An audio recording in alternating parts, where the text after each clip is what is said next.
What's going on? Welcome to King Talk on the Lapeef. I'm sorry, King Talk. Here we go. It's too early. Welcome to Lapeef Sports on the Lapeef Network. In case you guys don't know, we are live in Houston on April the 23rd. So make sure you guys get your tickets right now. That link is pinned to the top of the chat. Get your tickets. We are live. Become a part of history, man. It's going to be an epic show. We're definitely going to show out. The experience is going to be phenomenal. So make sure you guys get your tickets. All right, Cal. Yes, sir. Yes, sir. Welcome again. You're watching Lapeef Sports. I got to introduce the panel as always. First of all, let me get a round of applause. You know what I mean, Jared? Can I get us a good round of applause for the panel, please? We got Abe and D getting with us again. We got Uncle Hank, Sway in the morning. Jay always with the story to tell. And Mr. Logic joining us today. Can't wait to get his input on all the various sports issues that we got going on. Fellas, it's Super Bowl Sunday. How y'all feeling? I feel great. Feeling good. Ready to eat some food and watch a game. Yes, sir. Yeah, get some wings. Get Watch your my wings, team on onion the couch. rings. Wings are expensive, bro. I'm gonna start selling wings on the corner. F crack, bro. Come get these wings, fam. What? Oh yeah. Yeah, I gotta put an order in for 100 today. Oh, Man, I'm you may have to put that in ASAP, bro. You have to get that going right now. You may have to make you a quick phone call for that. Look, as soon as the show on, I'm hitting them up. Man, oh man. Well, we got a full slate for today. Of course, we got Super Bowl Sunday, Cincinnati versus the Rams in LA, but we had some pretty good sports go on last week and last night. First of all, quick aside, there was some UFC action that went on. Israel Adesanya versus Robert Whittaker. He did Adesanya did just enough to win his belt last night, keep his defense going. A lot of people actually had it split. Some people even say that Whittaker might have won it. But it was a unanimous decision, and it was kind of a slow fight, boring fight. You really can't jump out the gate on Israel and expect to not get, punched in the face early. And it was kind of a drag on, slog out kind of a fight last night. So I don't know if you guys caught that, but it was another belt defense by, another African champion. It seems like they're kind of dominating the sport right now. So I just want to get y'all input on, what the future holds. I know UFC Africa is a thing that's kind of under the radar. Dana White doesn't really talk about that, even though I think that's going to be a big move for them in the next year or so. So what are you guys thinking on that? The fight game is still seems like UFC is dominating. What you guys thinking? Israel, man. I think in the next couple fights he might lose. Every time I watch him, it seems like he gets it seems like the fights get dragged on more and more, and it's kind of he's not really dominating his opponent as he was. You know what I mean? He's kind of seeming like he's doing more of I'm looking for a counter like hit. I'm not going to be as aggressive. I'm waiting for him, to be as aggressive as me, and then maybe hit him with a quick counter like Anderson Silva used to do. But I feel like a lot of people are also understanding if we're going to win against him, you're going to have to do a lot more grappling and ground game. That's the type of game I've been seeing that the opponents have been going up against him for, and you see the fights are getting longer and harder for him.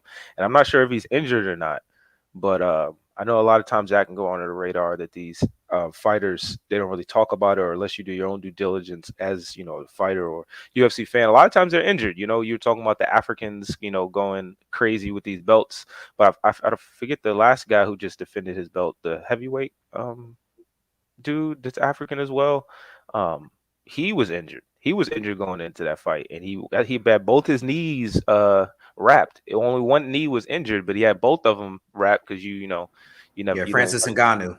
Francis Ngannou. We had both his knees wrapped. He had a knee injury. It wasn't one. I mean both, but it was one, and he did both, so you wouldn't necessarily know about it. But these guys are going out there regardless of injuries, and they're still winning their chips. But I think if we're talking about Idris, I just don't see him winning. Maybe he'll probably win the next one, but one after that, I think he'll probably lose. I think he's going to lose his second fight from now for whoever he fights. I think a loss might do him some justice, man. I'll be honest. I think he's bored.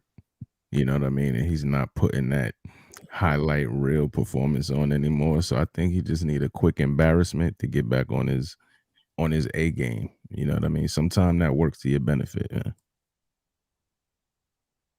See, I kind of agree too, though, because he the style bender. I mean, if you look at it, he top 5 in striking, he top 5 in his ground. Hey, the dude, you know what I'm saying?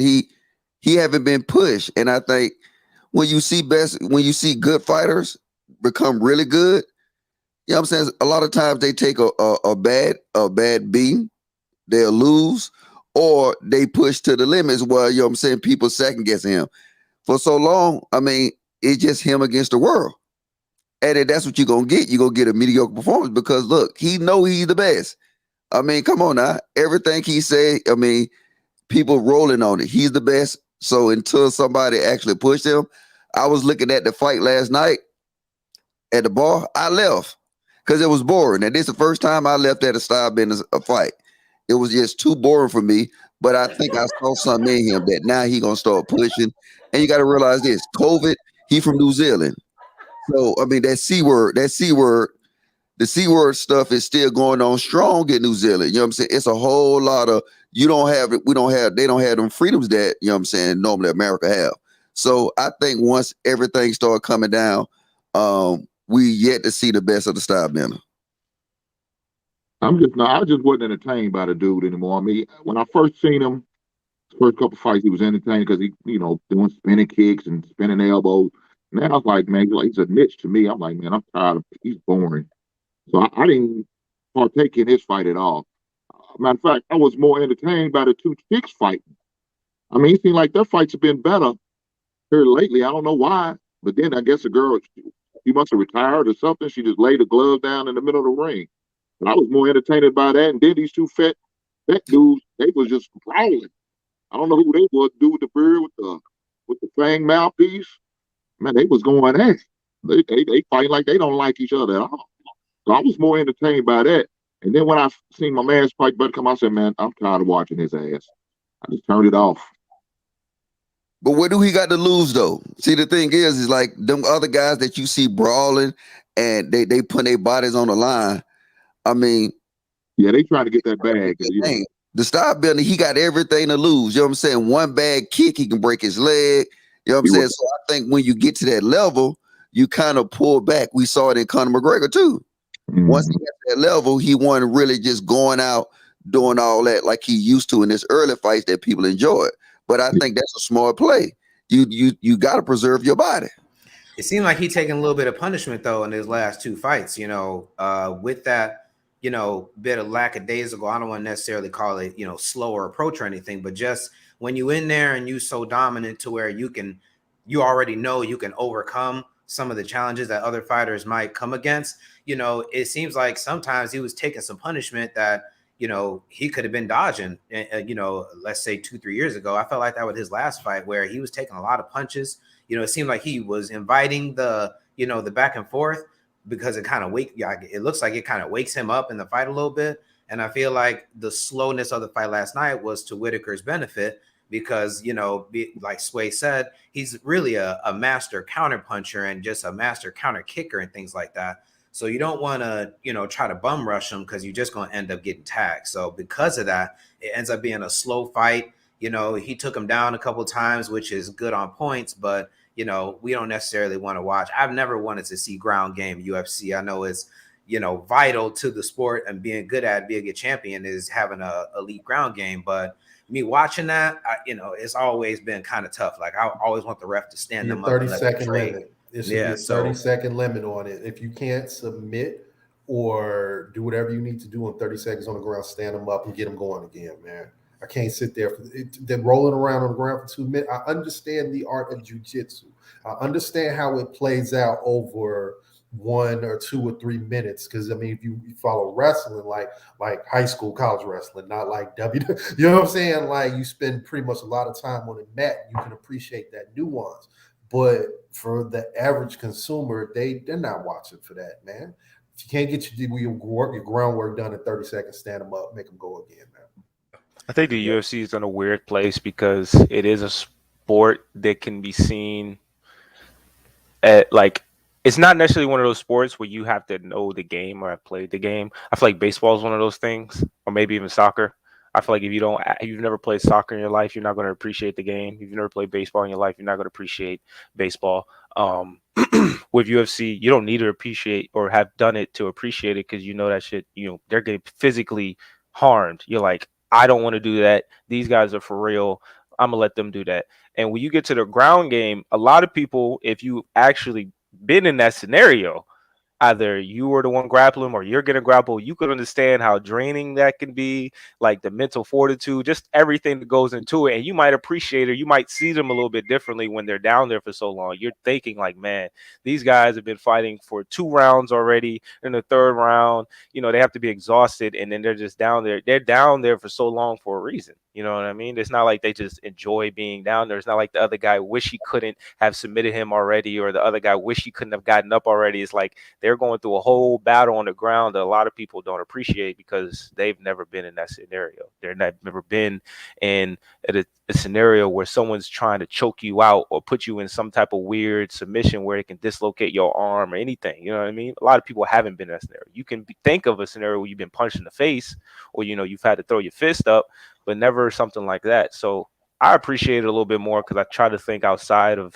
myself. I've never been in that, but I can understand that takes a lot in those scenarios. So I just let it run. I'm like, if they're gonna do it, cool. I mean, the rounds aren't that long. They're only like 3 minutes. So, I mean.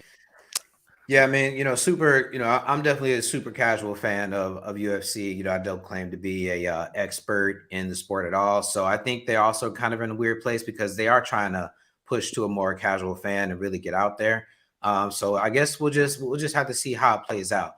In the meantime, in the NBA, there was some crazy trades. Trade deadline came and went.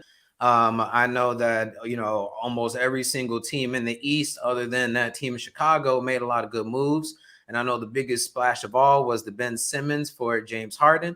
I feel like New Jersey actually may have won that trade, because they also, I'm sorry, not New Jersey, Brooklyn may have won that trade, because they got another shooter and they got a body. And they got rid of what seemed like, nearly a malcontent in James Harden. So, the league was kind of on fire. What do you guys think? Did your favorite team make a good move? Are you disappointed in the Bulls? I kind of am. I feel like they've seen some success, so it made them not want to make any moves. Classic Bulls move or Chicago move to fall in love with your guys too quick. But what do you guys think in regards to this trade deadline? Is it going to help anybody? I know I'm out on the Lakers now, so no matter who they get, so I feel like they're out of my list. So what do you guys think? Yeah, I'm gonna start off with the Bulls. Me and my cousins was chatting in the little group message the thing we have, and it kind of surprised us, especially with new management with the Bulls. We thought that they would do something. I'm just curious as to why they didn't at least try to, well, not necessarily trade. I can understand why they didn't trade, but I guess my question for you guys is, can the Bulls still sign anybody any given time? And is there anybody available that they would be able to sign, or would have had to come with a trade? I think the Bulls perfect right now. I mean, as close as perfect you're gonna get in the Eastern Conference. I mean, with Lonzo Ball actually learning how to shoot over the summer, or shooting better than he ever in his whole life. You already had a superstar in Levine. You got DeRozan that's always gonna, give you 130%. You got a solidified big man. I think the only thing that the Bulls is really lacking is their bench play. No, I got to disagree with you about the big man. Vooch is cool as far as when it comes to offense. I don't think he's the best when it comes to defense. But if you look in the Eastern Conference now, you think it's going to be a defensive game? I mean, come on now. You got like at least 3 superstars on each team. So, I mean, defense, it might be over. And nowadays, I think it might be overrated for the Bulls. But if you look at it, they got everything. That they got lob threats. You know what I'm saying? They got. But they don't have any freaks of nature, Logic, and I think that's the biggest point. Like, they don't have not one person on their team that's a freak of nature. They don't have a Durant. They don't have an Embiid. They don't have a Giannis. They ain't got nothing. They got good, great, solid players, all-star level players, but they don't have a freak of nature that they can call that guy on the team. And if you were to make a move for the Bulls, you would probably need a solid inside presence. Other than like defensively, that's it. That's the only move I can see that they can, use on that team. Vooch, like they said, is cool and all, but he doesn't really move the fastest, and he's not, jumping when it comes to blocking shots. He'll stand there and put his arm straight up, but he's not really that big of a presence on defense. We need somebody that's just got that mentality, man. That grit. Like, we need somebody that's tough. They ain't got to score. We just need somebody that's a defensive presence. That if Zach LaVine get fouled hard, they the first one running up, saying you're not gonna do that to me. We don't have that. We don't have that. We just got I'm surprised the Bulls didn't go after Montrezl Harrell. I mean, I think Charlotte was able to get their hands on him for two guys who, I feel like nationally no one's ever heard of. And, I was just surprised that they didn't, or at least not even like any real strong rumors came out or anything like that. So I feel like the Bulls got a lot of injuries. And so they kind of got themselves convinced that them at full strength, they're going to be exactly what they need to be. But that's a big if. It's just like saying, DeMar DeRozan, he's going to have to keep hitting all these 17-foot to 20-foot jump shots in order for the Bulls to really be competitive. Of course, that's his game. But, it's hard to say right now that he can do that consistently to the point where the Bulls won't need another guy to rely on. And as far as defense, I don't know how Vooch is going to guard Giannis and guard Embiid. He can guard any stretch force. I feel like he's a liability on defense, really, if you think about it. He is, because when they play the 76ers, there's anybody. But there's anybody that's out currently with an injury that would have made a difference. I think all the big men for the most part are healthy, right, with the Bulls. Yeah. So if they're going against the 76ers, how are you going to stop Embiid? It's not going to be Vooch. They don't gotta stop Embiid. They do exactly what Atlanta Hawks did to Embiid in last year. You don't gotta look. Embiid, he gonna get his. Like right now, he's probably, in my opinion, he the best big man. I mean, just with him, he remind me of Team Olajuwon. So you gotta let Embiid get his, but you just try to limit it to him. It's everybody around him, and I think that what interesting about this trade coming up is, how is Embiid and James Harden's gonna get into the mix? Because have James Harden ever played with a true big man? Nope. What do you mean by true big man? Howard. A true big man that want the ball. No, but he played with Dwight Howard towards the tail end of the Dwight Howard career for real. I don't think. Yeah, but that's the first. We try to compare Embiid to Dwight Howard. You know what I'm saying? I mean, you gotta. Dwight is more of a true big man than Embiid is. Embiid is like a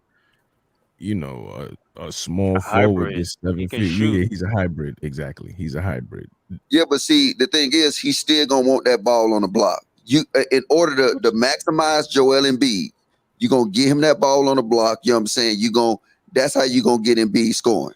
You don't think an older, overweight James Harden wouldn't be cool with that? He was cool passing the ball to KD and Kyrie when he was on the Nets. He's cool dropping 18, 20 points and not having to go for 30 every game. That's why he left. Yeah, if he spends the playoffs, if he spends the playoffs playing catch and shoot and can still run up and down with that little belly, he gonna be all right, man. He gonna be all right. So y'all think that's gonna work out? Y'all got faith in James Harden in Philadelphia? I think it's a good move for Philadelphia. To get rid of Ben Simmons, he needed to be go, man. Nobody wanted him there. They was all tired of his bullshit. So I thought that was a good deal for them. I don't think the Nets gave up too much. No, for it.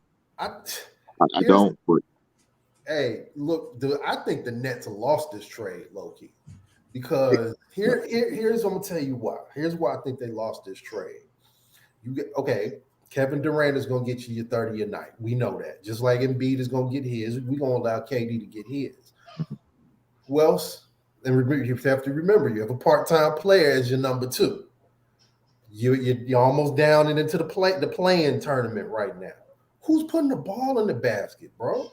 Who's putting the ball in the basket? Can somebody? Because right now you're getting somebody back in a trade who cannot put the ball in the basket unless he's dunking a basketball. I mean, they still got dudes. Hold on, wait. All right, hold on. You don't think they're hold on? You don't think they're gonna put him at? You don't think they're gonna put him at the 5? Oh, is that what you think? Oh, You don't think they're gonna put him at the 5? What you talking about? Center. Are we there? That's where we're at now. They have LeBron at the 5. Well, on the Lakers, they won.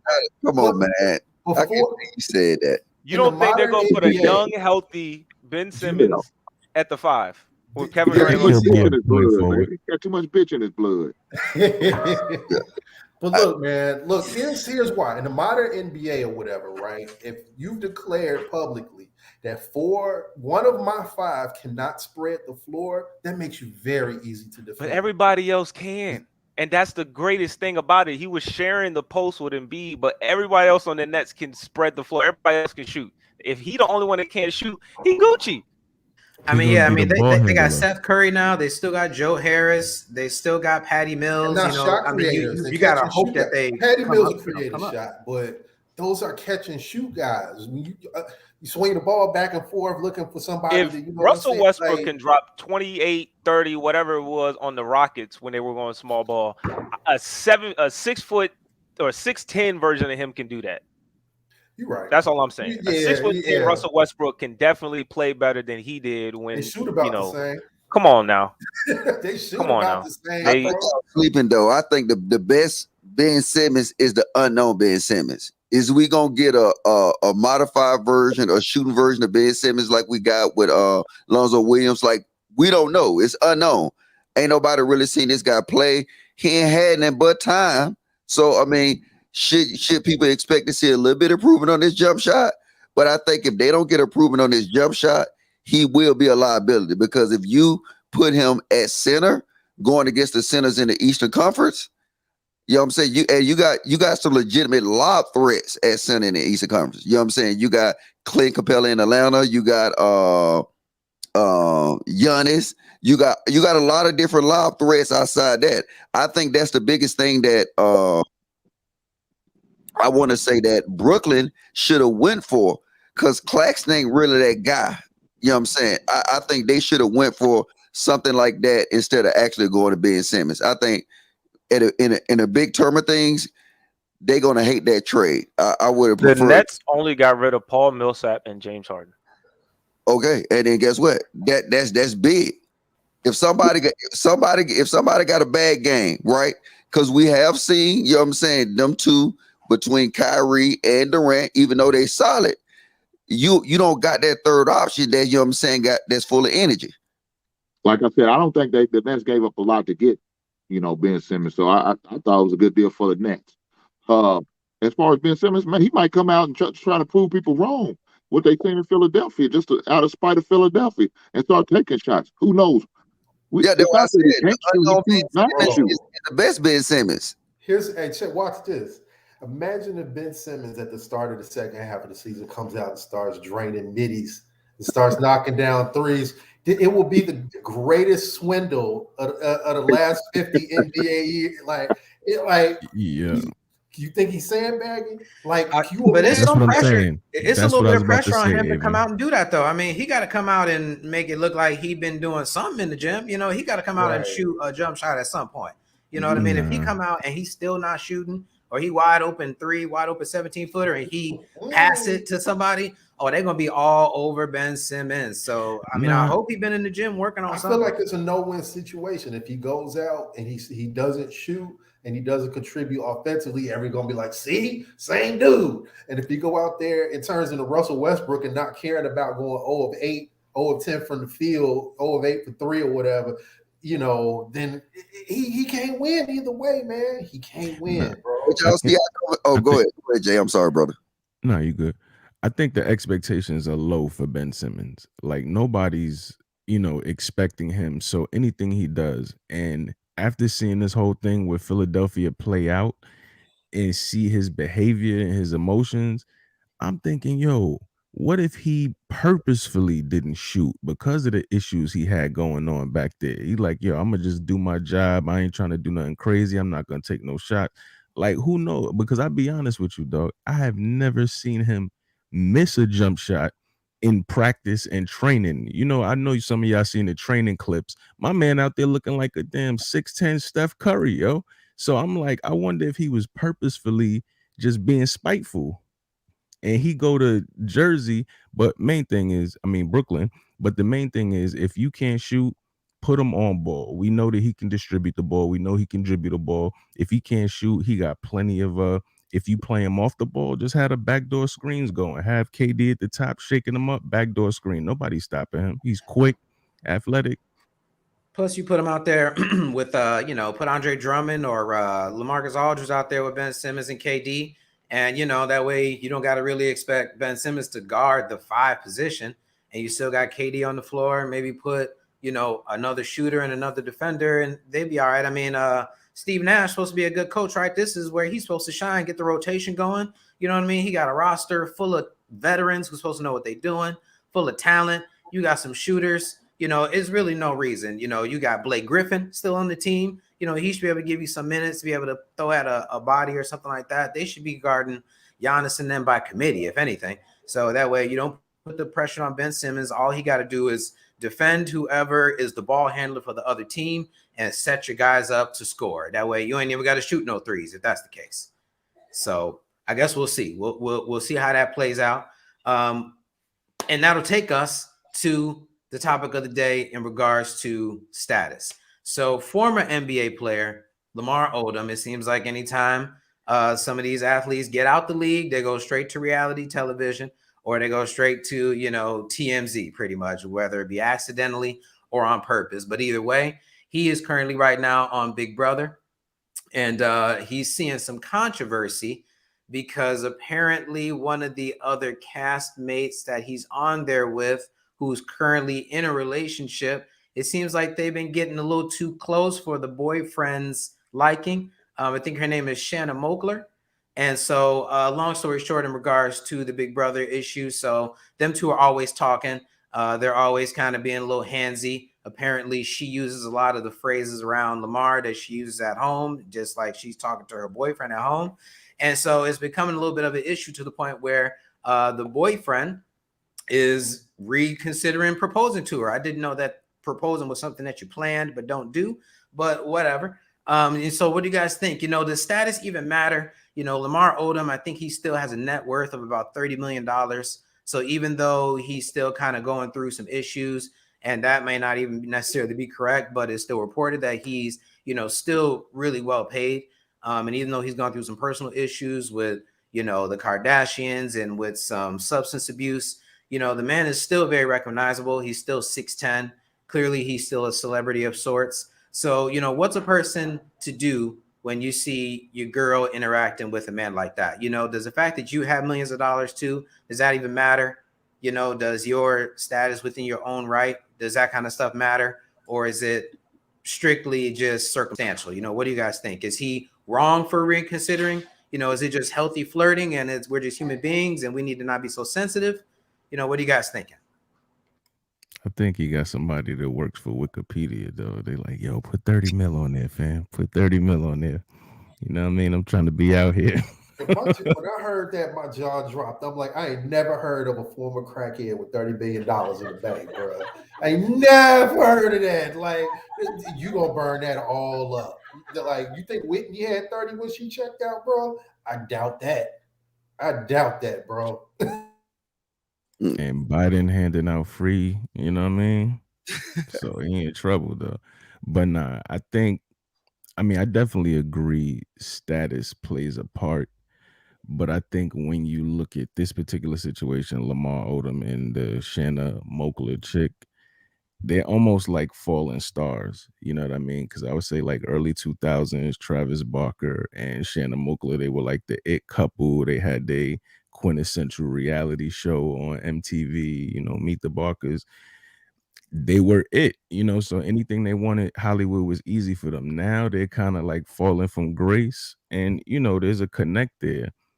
However, the young model dude that she's dating, he was kind of peeping because with the celebrity Big Brother, you can kind of like go online and watch the cameras and see what's going on. And your man was on them sites just peeping out to see what his girl was doing. You know what I mean? She was he was checking into that live feed, keeping real good tabs on the whole situation. Fam, yo, and no voice. You don't hear no audio. You just see people doing stuff, and she all in Odom face. Like, hold on, Jay, break that down for me, because I don't even watch this show. But you saying people can go on and get a different angle of actually what's actually. Is it a live show? It's a live show, and it airs on. I just seen clips of the show for the long. One of my homeboys, he always telling me, "Yo, you need to watch it." It comes on TV, it's actually broadcasted, but when it's not actually broadcasted, they have like a site where you can go and see the cameras that they have in there set up to just view their interactions with each other to see what's going on. So he was doing that, you know what I mean? And he's seeing her all up in Odom face, you know what I'm saying? And so he didn't feel too comfortable with that, so he fell back. Oh, go ahead. I think we missed one point on this though, right? Is that especially when you got my boy Jay said it right. Both of them falling stars. So Lamar Odom ain't gonna catch no current star because you know what I'm saying he done. I mean, even though some people don't think athletes can get washed up, he's done. So now only person that he qualified for is another falling stars. But you got to realize this: if two falling stars get together on a show like Big Brother, yeah, clout chasing. You know what I'm saying? See, now besides Lamar Odom writing notes to Chloe, smoking crack, getting locked up, you know what I'm saying, or this Big Brother show, ain't nobody asking about Lamar Odom. Ain't nobody following Lamar Odom. So now he know that, just like my man Jay said, this show Big Brother, you know what I'm saying, they film everything, and then they'll be playing recordings of them like having sexual attention and stuff in the jacuzzi. So Lamar know what he doing. He trying to get his name in there. He trying to get some deals. I mean, celebrities clout chase more than YouTubers. It's a way of life now. So do you think that she cheating? Is that considered cheating? I think in this modern day, you got a thing called micro cheating, I guess, where it's those little small things that you might be doing with a person where, you're not really doing any kind of physical contact, but you're still doing a lot of flirting, maybe making some comments that you shouldn't be making. I feel like a lot of us have experienced flirtatious relationships with, maybe women that we might consider friends at the time, but we're really just trying to get in there. But nothing has ever actually happened. And we might be doing that while we're trying to, talk while we have a girlfriend or something like that. So you think that those are friendships? Is that cheating? You ever tell you what she doing? They're doing their job. They're entertainers. So now they're entertaining us. They got our attention. They got the media attention. So if you look at it, who's winning? They winning. Bro, just to back you up on that, man. Look, I just went through a Wikipedia to look at all the dudes she dated. This shit should be a category on Jeopardy, dog. Like, real talk. She dated Billy Idol. She was married to Oscar De La Hoya. She dated Dennis Quaid, Travis Barker. What else we got here, man? Like, she dated a dude from the Hells Angels, bro. She like what's really going on, man? Like, bruh.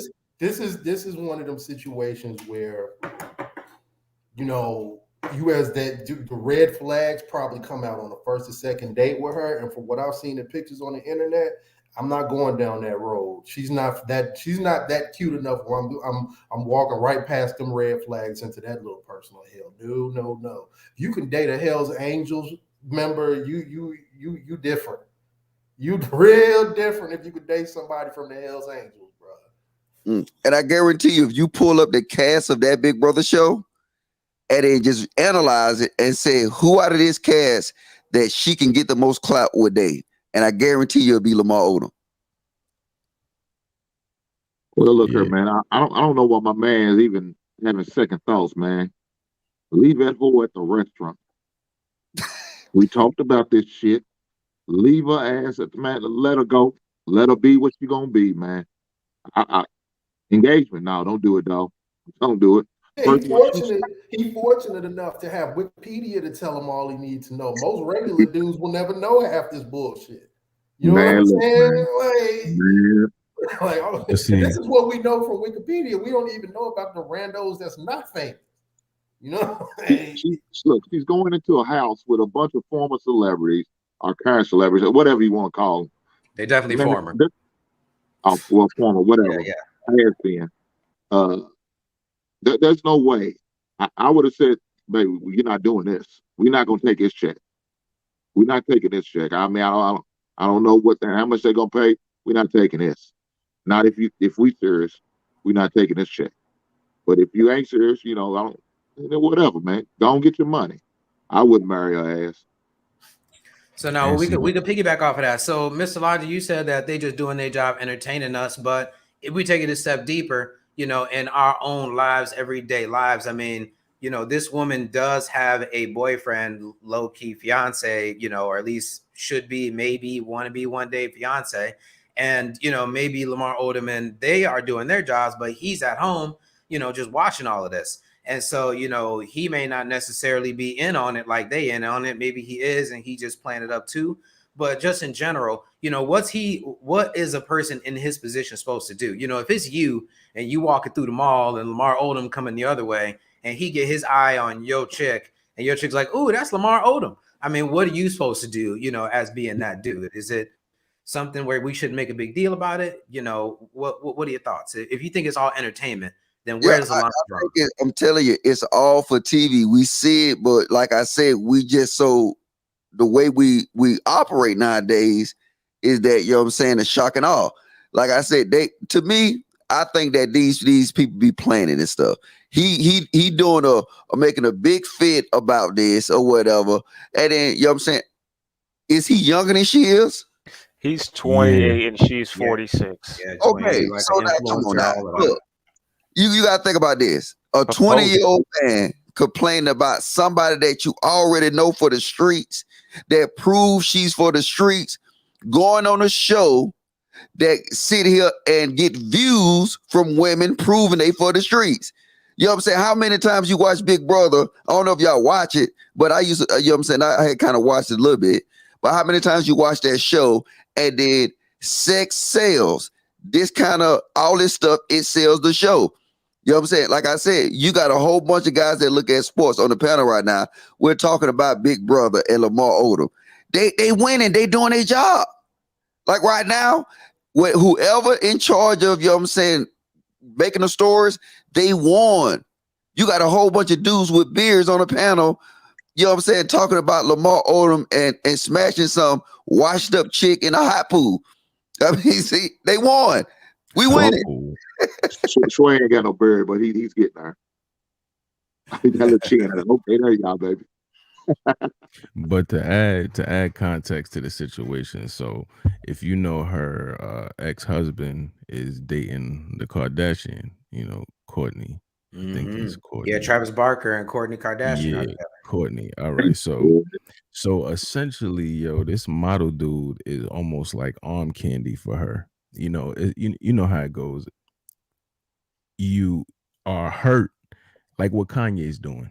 Let me just snatch something up real quick to put on my arm so I don't look like I'm hurting, but that in turn is the indication that you're hurting.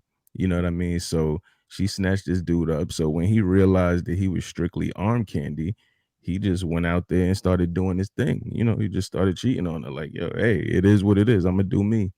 Her kids is on record, saying, yeah, he doesn't treat her good. He just cheats, so that's the type of relationship they have. But when it's broadcasted, you know what I mean? When they disrespecting you, y'all could know that this is just an arrangement. But when it gets broadcasted and you watching her flirt with this dude on live TV for the world to see, it hit different. You know what I mean? So that's Plus, what I think. Is it worth it? You know what I mean? Like if Matthew, I don't want to butcher his last name, so I'll just call him Matt. Even if he is in on it, is it worth it? You know what I mean? They're not married. He's not getting a check. You know what I'm saying? And people don't even really know them as a couple like that. It's not like they some power couple, you know what I mean? Or whatever it is. He's on Instagram showing people his cooking skills. and is a model, you know what I mean? And she's a former model. She's like 46 years old or something like that.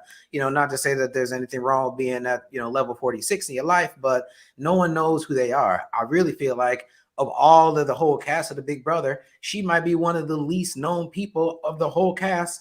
And they got people like Chris Kattan on there from SNL 25 years ago. So, you know, is it even worth it? You know, if they're doing it all for entertainment, but they already got millions, you know, then what's it all for? What are we supposed to take out of her behavior, flirting with somebody when she's in a public relationship? Lamar Odom's behavior, you know, we ain't really never seen him in a stable headline. You know what I mean? So, you know, is it all even really worth their reputations at this point? Well, is they don't care about their reputation. You just said it's all about clicks and views. So if you look at this guy right here, whoever he is, right? I don't even know his name, but you got desperate women out here that gonna go and look him up, find his Instagram, and follow it. You know what I'm saying? Just like I was looking at something the other day that said Nicki Minaj had gained so many views from the Kevin Samuel thing, and Kevin Samuel had gained so many. You know what I'm saying? So it got to get a point to we got to understand that we are different from these individuals. They do everything for clout. They do everything for clicks and views. The more clicks and views they get, the more sponsor deals they get. So that's how they gonna roll. And at the end of the day, what do he got to gain? We're talking about him.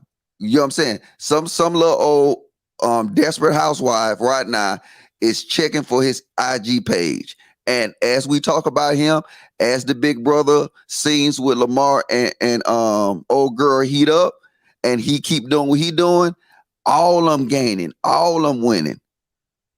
Hey, Miss Lottie, I don't know if I can agree with you, man. She put that well-seasoned ass on that boy, and he seemed like he just all the way out of pocket, though, man. I don't know if I don't know if he's down for the cause, man. He sound like, man, he's all the way gone off his shit. You know what I'm saying? I'm gonna give you an example. Now it's gonna get some new opportunities for it. Yeah, he may be. Like you said, I'm sure some old heads are gonna be trying to get at it. You know what I'm saying? He might get tempted and break the face. What's up, bro? No, I was gonna say I want to say this real quick. When I think about this story and outside of the entertainment aspect of it, I do see this a lot. You know, I currently have because if you really think about it, she's 46, and once I found out her age, I'm like, damn, and she's single, right? She's still out here mingling and dating. Usually, it's not always the case, but when they older like that and then they single, something ain't right with that. Something's not right. We don't know what it is, but something's not right. I have a guy that's around my age, and he typically dates up, you know, with these women, and he's getting all emotional and like what they doing, who they talking to, or something like that. So you got two things that's happening here. You have somebody that's reaching down because they've experienced some type of trauma or hurt or still trying to find themselves or either trying to rejuvenate themselves.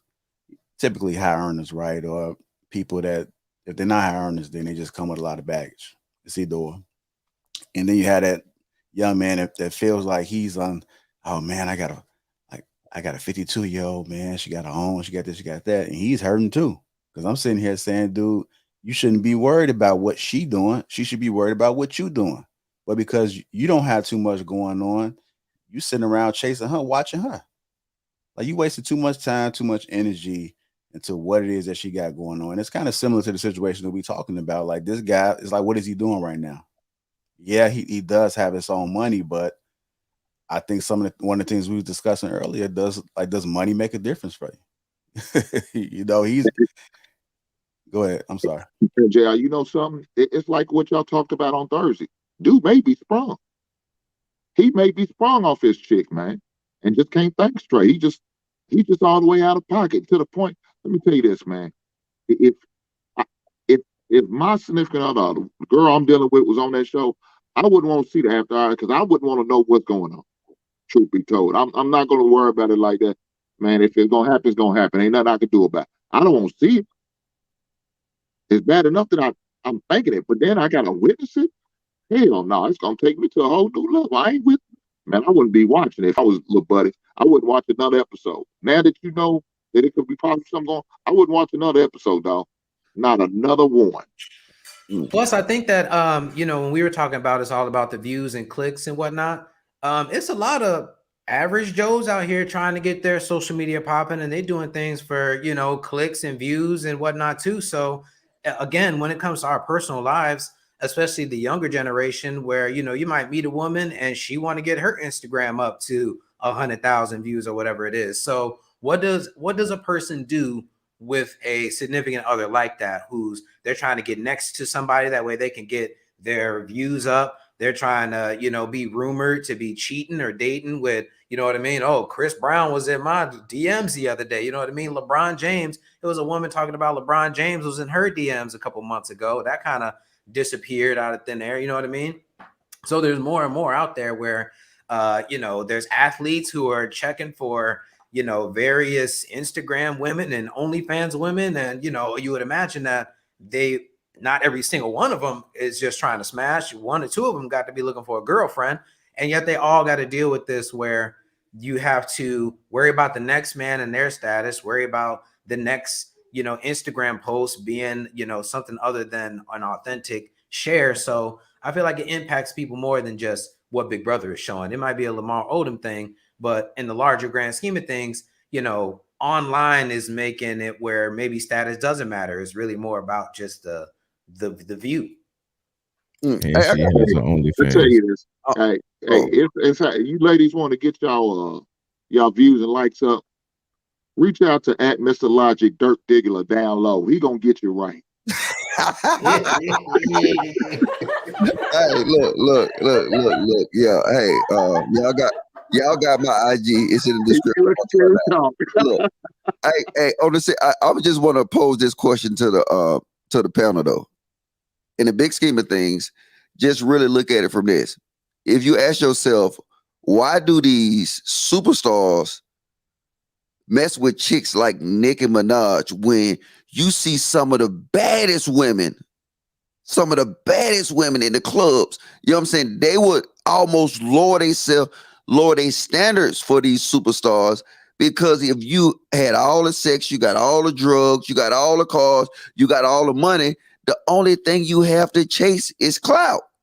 And literally, that's why you'll see they go out for these superstar relationships, and it's clout chasing, everything around them. If you marry a Nicki Minaj instead of the most beautiful woman in the world, what do you have to gain? Nicki Minaj will bring you clout. Clout bring you money. Clout bring you sponsorship. And then when you get everything that you already, can possibly ask for, the only thing you can chase is clout and attention from everyday people. So then, is clout chasing like an excuse now for otherwise questionable online behavior? Is Matthew supposed to give her the benefit of the doubt because she's on TV? Even if they had a conversation, the act is still there. People are still going to tag him in the post. People are still going to hit him up and say, hey man, I was watching the live feed, and she was giving Lamar Odom a hug for like 5 minutes. You know what I mean? Or something like that. They're always going to come to you. And how many different times can you say, oh, that's just for television? So, even if they clout chasing, I think it's still, is that like the new thing to say, oh, well, it's not a big deal, that's just my friend? Is that the new, he's just a friend of mine now? Is that the new excuse that they're going to start using? Hey, I'm going to tell you something. This is the first time you're going to hear this. Remember, goddamn, Mr. Logic said this. Clout chasing is a business. And we don't understand it's a business. But the people who understand clout chasing, they understand how to leverage. They understand how to get it, move it to their benefit. Clout chasing right now is more powerful than real estate. It's more powerful than Bitcoin. It's more powerful than crypto. It's more powerful than any kind of stocks. Clout chasing is the #1 business right now in the world, because we're so attached to social media. Yeah, it's currency. It's temporary though. Yeah, is that a phase or is that the new normal? Nope, because it can't be temporary. Lamar Odom all washed up. We talking about a washed up chick that nobody even know her name. It don't seem like it's temporary to me. It's just how far are you willing to go to chase the clout. That's why you seeing everybody have these leaked sex tapes, all this. No, they're chasing clouds. Nobody went checking for Nelly. You know what I'm saying? People thought he was dead. But guess what? He leaked a sex tape that was on his Instagram. Like a chick starting a fire. He chasing cloud. I'm telling you, he ain't got nothing else to chase. Yeah, Man, he he's shot low. trying to Like, he promote shot low with that one. a Hollywood show, ain't he? Hey, look, man. Yeah. Like, I did see that show coming back out. I'm like, He's damn. coming back. Yeah, when I saw that commercial, I'm like, Have you heard about this dude named? That's what he was doing. This dude named Bonk. He was early, about 5-6 years ago, a kid from Chicago named Bonk, like Bonk Gang or something. He was doing all this ridiculous. Like, that's when I knew. Yeah, that's when I knew, like, that we were entering that space when people were willing to, like, get felonies and get their ass beat for clout. You know what I'm saying? Like, I'm like, okay, like, he's kind of like doing what the Jackass dudes did back in the day, but from a black perspective. It's like Black Jackass, basically. You know what I'm saying? Yeah. So I said, okay, that's where we at now.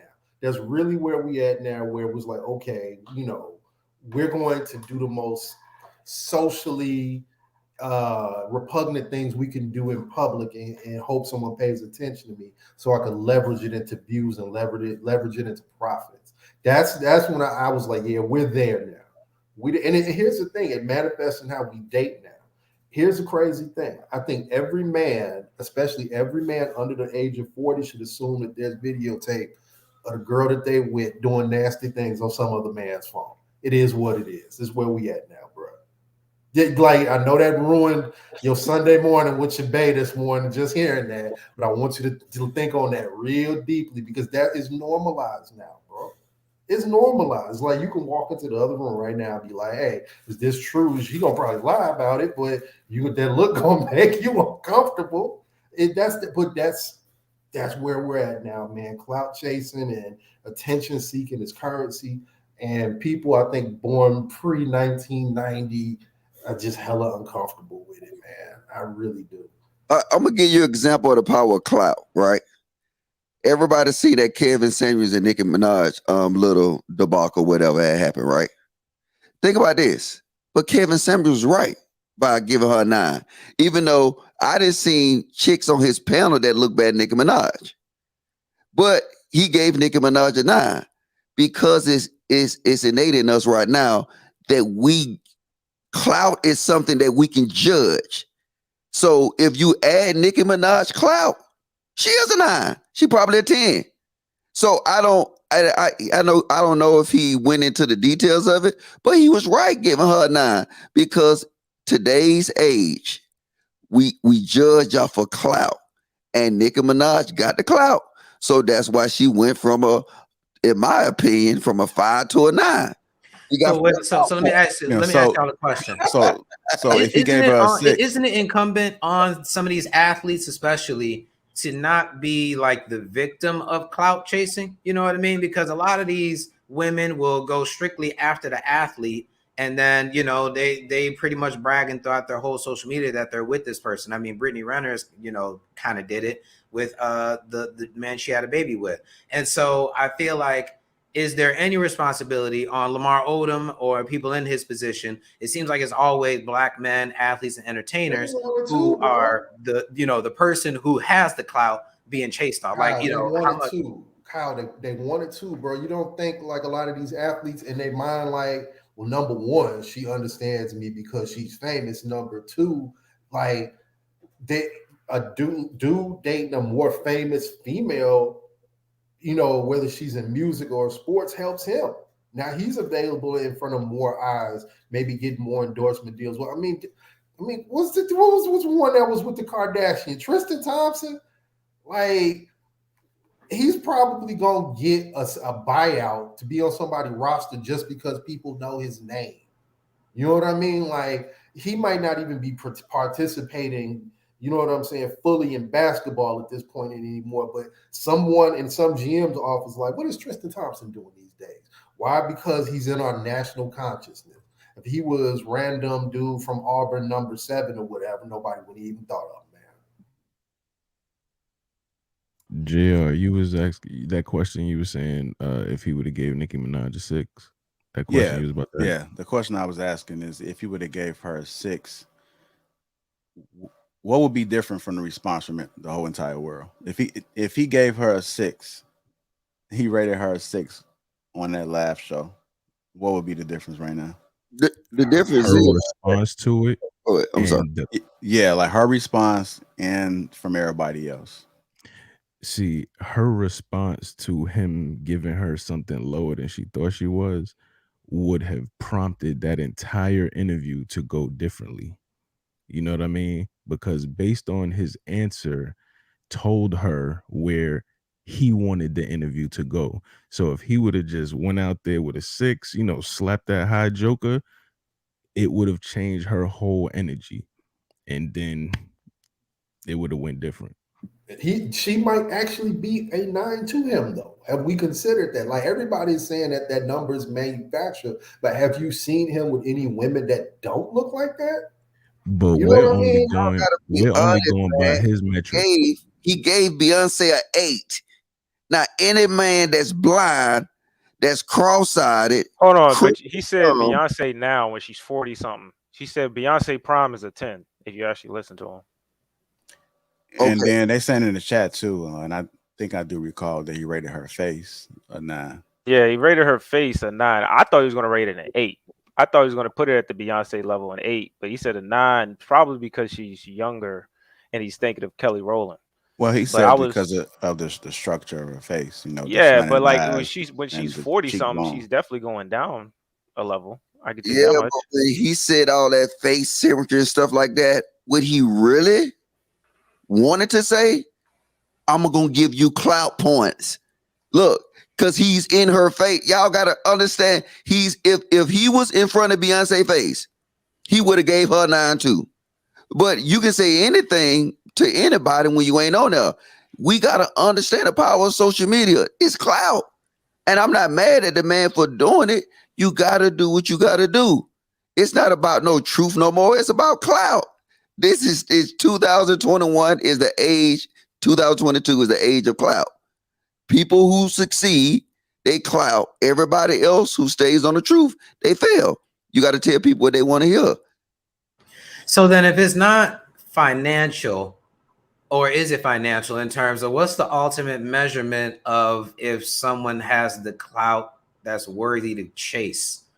Like, what made her choose Lamar Odom? Because what makes Lamar Odom so much better than Todd Bridges? You know what I'm saying? Like, they both on Big Brother at the same time. They both got a questionable past, other than Lamar Odom being 6'10" and probably $25 more million allegedly. What is it really? Would she not have been in the news if she was doing that with Todd Bridges? You know what I'm saying? If it's just you want headlines and views and clicks and someone to search your name, she could have did that with anybody if it was just about that. You know what I mean? So what's the difference in terms of how you measure who's worthy?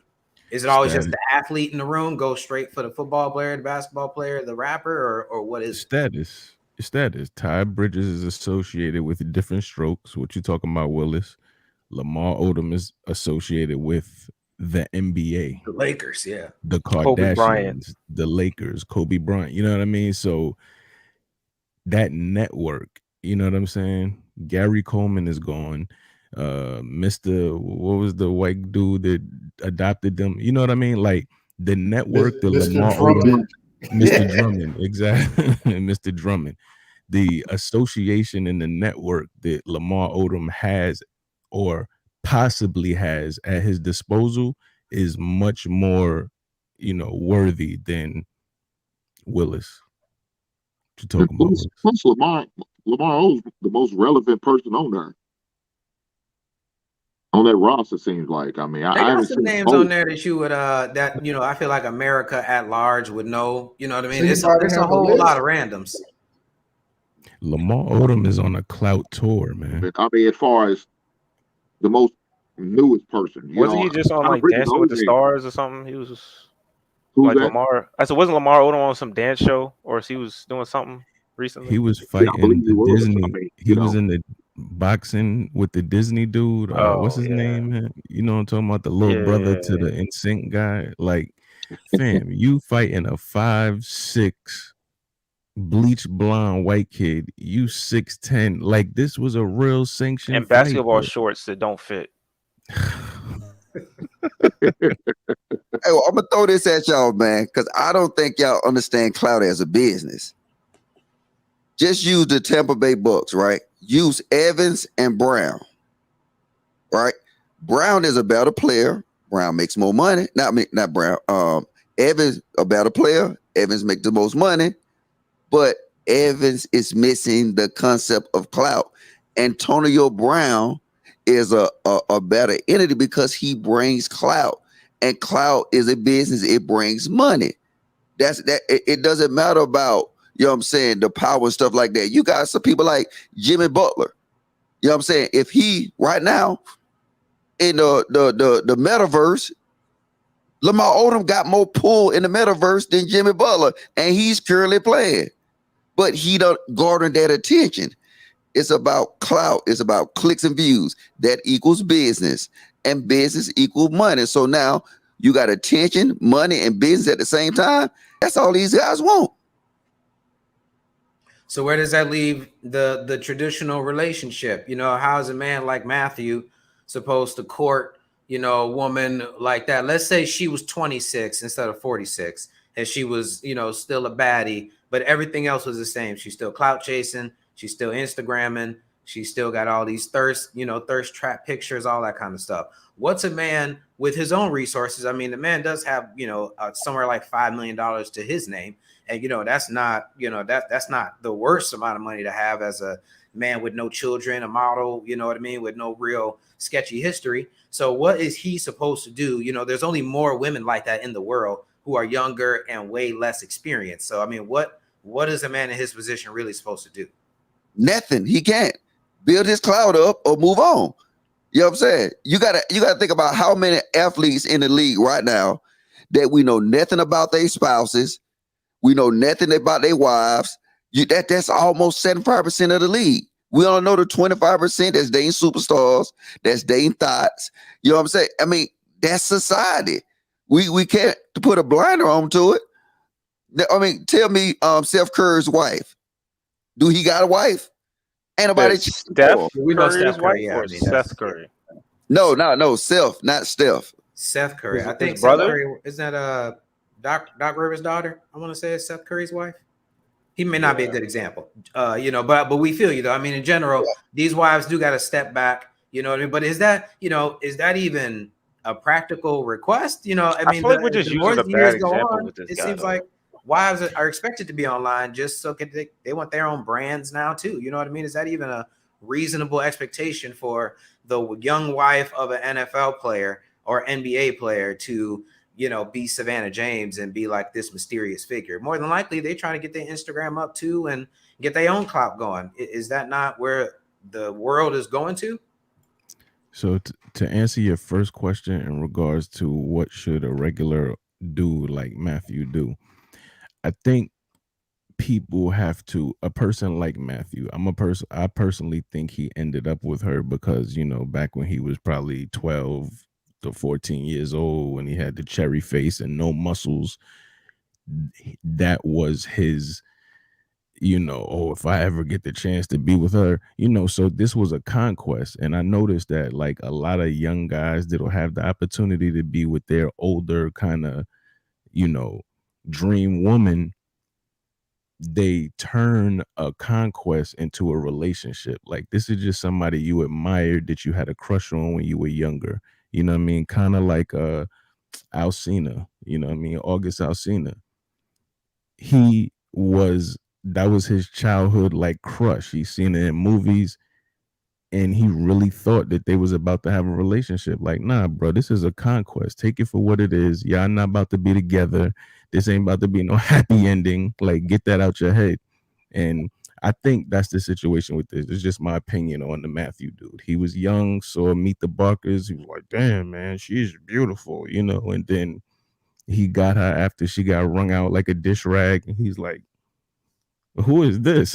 You know what I'm saying? This ain't who I was watching growing up.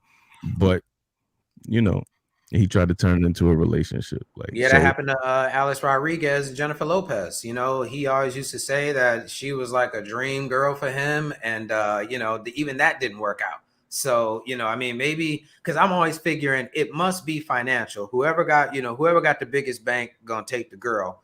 But then it seems like once the magic of the clout is gone, like Mr. Logic is talking about, then the whole relationship falls. Because I would have assumed A-Rod and Jennifer Lopez, oh yeah, that relationship is solidified because they both got a good amount of star status. They both got a bunch of money, and they're both, you know, equally, you know, they seem to be into each other.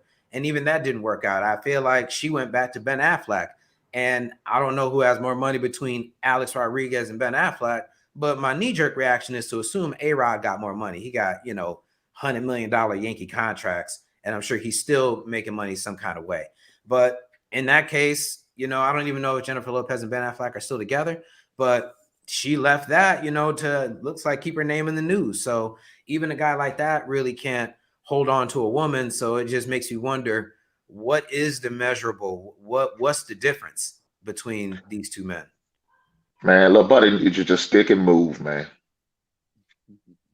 That's what I would do if I stick and move. Hit it and get up through. Have nothing else to do with it, man. You did what you did. I wouldn't marry. I wouldn't know for what. I mean, if she's, you know, having these questionable interactions with Lamar Odom, yeah, say good luck with that. Man, he's One. 40. Go ahead. You want to? My bad. He's 40. He's a millionaire. Like, I don't understand what the blockage is here, bro. You can do better. You can do so much better than this, man. But like you said, he might be sprung. It's rare. I think it's actually rare for the older you get for you to get sprung. I don't know if that's been everybody else's experience, whatever. But like sometimes it's a perspective thing. He needs another man in his life that whose opinion he values to kind of shake him up. Like, hey. You know what I'm saying? Like reset you a little bit. Be like, this is who you are. This is what you got. You can move on and do better. And I wonder if he has that person in his life. I just think that he was, I mean, the Matthew guy dating her. I don't think he was sprung. I don't really know his history. What if he said he was in previous interviews or something? But I think it was more so he was just on the clout chase. He was there for the good time, good ride. Like, I don't think he was ever really truly serious of being with this woman forever. He might have married her for clout, but he was definitely going to divorce her for clout too, because the guy's 28 and she's 46.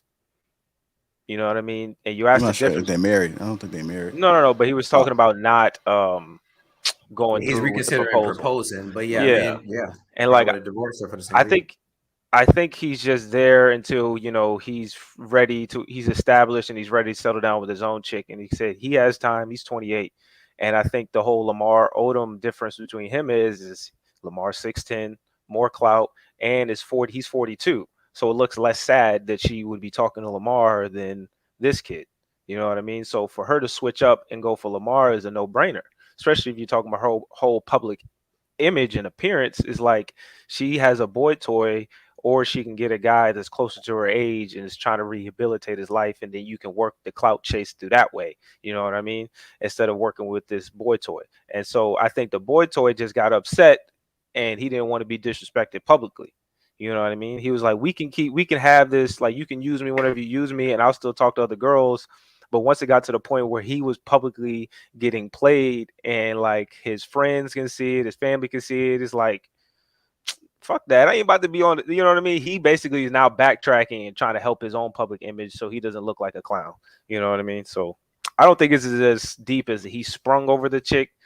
I just think it's probably, you know, good time, not a long time, clout, do what he got to do. You know what I mean? So can any relationship survive clout chasing in general? That's why Hollywood relationships don't last long. They have like a saying. I think they either last like 4 years or 7 years or something like that. It's like one of the two. And you see the Zendaya, Tom Holland, whatever his name is, the Spider-Man. I think that's clout. I don't think that's real either. You see how they both blew the hell up after they started, quote unquote, started talking, and you go on Instagram, all you see is a little fucking little cute things about them and how they look. I'm like, I don't care about none of that. And I think in the next 5 years, you'll see them broken up. And the whole Pete Davidson, Ariana Grande, that's clout. I mean, he admitted it. He said that was clout. They set people up, like managers will set people up for clout. And it's not a uncommon thing, and that's why they're so down for it. I think the Pete Davidson, Kim Kardashian things for clout. So like they're cool with doing stuff for clout, and you'll see typically certain men or certain women who are always in these pools because like they're known for either helping people or like Kanye, every girl he talks to. Come on now, like it's like they have certain people in the industries that's just known for these relationships, and they just make either their significant other more famous, or they make somehow project themselves to be more talked about in that month period to like sell something. You know what I mean? Like you brought up Nelly. They're trying to reboot how the old Kevin Hart Real Husbands of Housewives or whatever it is. So it's clout a lot of the times. If I'm not mistaken, the Kim Kardashian show, it's not airing no more, right? They have a new It's show on that's gonna Hulu. be coming on It's on Hulu. Okay. But it's not the same, It's not the keeping same. up with the Okay. Cartier from E. Okay. Yeah. But I think, but to answer your question, Kyle, I think if the relationship is built on clout, it can't be sustained. I think if they have a foundation and then clout is a byproduct based upon what their professions are, how famous they are, like ASAP Rocky and Rihanna. I honestly feel like that's a real relationship. They are sustaining a bunch of clout from that relationship with anything that goes on, you know what I mean? Whether it's her signing a new deal with her Fenty or, the pregnancy, there's clout coming from that. But I honestly feel like their actual relationship has some type of stable foundation that is built on, you know what I mean? Well, I mean, I think it's going to be tough. Big Brother's not over and they all still on there and they're still a live feed. Are y'all, so if y'all significant others, girlfriends or wives are just, your Tuesday nighter, if she wanted to go on a reality show, regardless of what it is, y'all letting them go? Because we all now understand clout's a thing. It's something that you can even, consider currency. A lot of these women go on like The Bachelor and see their Instagrams go crazy. And then there's always one or two of them who say, oh, they got a boyfriend back at the house. They're not here for the right reasons. So if you're that boyfriend at the house, you already know that maybe your girl's not really going to go for The Bachelor. But are you going to kind of have them go anyway? Are you going to be part of that? Should men in the future be prepared for that? Or, what do you think? Sway, you might be the youngest of all of us. So I'm curious on what you would think on that. I've been shaking my head this whole time. No. I don't care what she going to do. Like, if you want to go be a clout chasing superstar, supermodel, go do that. I don't want to be a part of that lifestyle where you got to sell yourself to get further in whatever field that is. If you have to go on there and make fake relationships, or you have to go on there and be, the part of The Bachelor or whatever it is, and like make a fool of yourself or whatever it is, go do that with someone else. I don't want my chick being known to the world, making a fool of herself in whatever way, or people always coming back to me like, you see your chick do this, you see her do this. I don't need that in my ears. I don't progress. I'm a normal person. You know what I mean? I want to progress my life normally, where I don't have a bunch of outside of attention just bringing in extra drama. You know what I mean? Least drama for me. So that's just going to bring drama. No. If you want to be with me, at least you can go do it. You just, you won't be together with me, which is fine. I don't care. And do you think that's reasonable? Like if you said that to one of these modern day women, do you think that that's a reasonable, do you think they would be like, yeah, you know what, you're right, Sway. I feel like maybe I'm tripping. Do you expect to get that reaction, or is it? No, I expect them to go do it and me be single. That's what I expect. I smashed. I got what I got of it. Cool. You go do you. You know what I mean? I think a lot of guys might harp over it, especially if they invested so much into it, or they don't have an abundance mentality, or they don't feel like they can get a new shawty the next day or the next week or the next month or even that year. A lot of guys don't think they can get a new chick that year, so they will harp on that woman forever. You know what I mean? But I won't do that. She can go to wherever she got to go do and live her life and be happy living it. I just tell her, don't come back to me after you change your mind, because I'm not one of those. I don't take chicks back after they make up their mind about not being together with me, which is fine. You know what I mean? I give women options. You know what I mean? I'm not going to be like, no, you can't do that and just try to confine her. You know, I'm like, you can do that, but I won't be with you. That's what I would tell her. You can do whatever you want. I just won't be with you. Stick and move, Kyle. Stick and move, baby. I think it depends on the nature of the show. Now, if she wants to flip houses on HGTV, I'm all for that. That builds the brand, that builds the business. Go ahead, take that football and run with it, baby. Do you? But what you're not going to be is a damn buffoon. You know what I'm saying? Like if the show is designed to make you look less than or a buffoon, like Real Housewives or some nonsense like that, I can't be around you because you're not gonna have that stink on me. You know what I'm saying? Y'all be weak in the knees. Stand up. Stand up. And you know, a lot of those shows, man, I equate them to like Jamaica, yo. They just be like a getaway for a chick to go get her groove back. You know what I mean? Like they're made to like spark or re-spark somebody's career. I mean, if you hear like a lot of these Hollywood relationships and you see like the person will be like in a 4-year or 3-year relationship and hop right into a new one for like 2 or 3 years on these sets, you know, your wife goes off, she's on location shooting this movie with Brad Pitt or with Idris Elba, you know, then all of a sudden you don't have a girl no more. You know what I'm saying? Like it happens. So, you know, I just can't be a part of it, you know, but like you were saying, Avon, if it was like a Celebrity Apprentice or Flip That House or something like that, you know, that's different. The whole model of that show is different. But with these other shows, you know, Celebrity Big Brother, they know what they doing, man. Surreal Life and, you know, those any VH1 show. If she say VH1, nah, you single now. See, I gotta I don't know. Maybe I'm a different breed, man. I don't know, because I look at it like, you know what, this the internet, the social media, they're gonna always push the bar. So just like my man said, you know what, he wouldn't mind if a chick have a real estate show, but because of everybody connection with the internet, you're gonna have to do these real estate shows in thongs and insert stripper poles. Because it's the bar gonna be always pushed. Because right now everybody gonna do a real estate show, right? So now sex sales, craziness sales. What can you do to separate yourself from the other real estate shows? It's funny you mention that because that right now is a.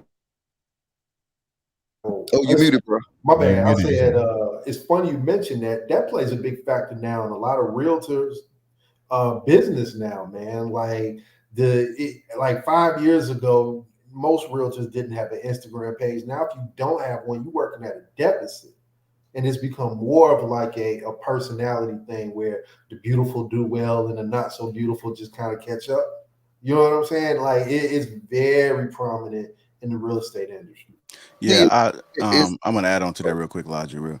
So like I do know a couple realtors, and it goes down to the type of car they drive. I mean, even if they can't realistically afford it, it's their perception. Gotta have that white Benz. Like, yeah, right. When I go around in front of these people, they have to understand that I'm presenting myself to be this type of way.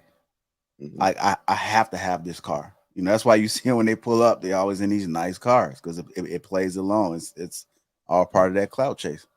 But see, it's deeper though, right? Because it used to be about perception. I'm with you because it used to be there. Now it's about what separates you. So I think that's deeper than perception. Like, hey, everybody got a regular show. I got every time I redo a house, I'm putting stripper poles and speakers in the ceiling, and I'm finna celebrate with dancers. They constantly pushing the bar. Look at the coach we was talking about, the WNBA coach. And even though the lady said, nah, she just trying to be modest. No, she got on some hot pink, tight pants, and she looked good. Ain't nobody denying that. But she's trying to push the bar. She's trying to garner attention. Just by that alone, you know what's going to happen with that franchise? People going to actually look to check for her. It's clout. That's the way. I don't think it's no change in it. You know what I'm saying? This is what our kids got to inherit. Unless we on all tip in and build an island and put our kids on the island. But other than that, this is what we got. thumbs and heels and stripper poles in the houses. They selling it. That show gonna boom. Watch. Just like if y'all notice, I'm Damn. not sure. I'm not sure if y'all saw the interaction between. It's a show on Netflix called Selling Tampa. You know what I mean? Bunch of beautiful black women on there. You know what I mean? And you know, DJ Envy's in real estate, so these women are fighting. You know, they doing they look, you know, twerking stuff like that. Anything to draw attention. They didn't sell one house on that season, you know, and DJ Envy was like, yo, like, what am I watching Selling Tampa when nothing's getting sold? You know what I mean? Just a bunch of women bickering, drawing all that attention when the purpose of the show is real estate and not one house was sold. You know what I mean? Yeah, I can speak to that one, man. That's crazy. Like, doing what I do for a living, bro, the vast majority of people buying and selling houses are 40 to 50-year-old men with disposable income. You know what I'm saying? Like I saw like a couple of minutes of that show. I was like, this isn't remotely close to what real estate is like. What is going on here, man? But it's like you said, it's an image thing. That's what people who don't do real estate think real estate looks like. You know what I'm saying?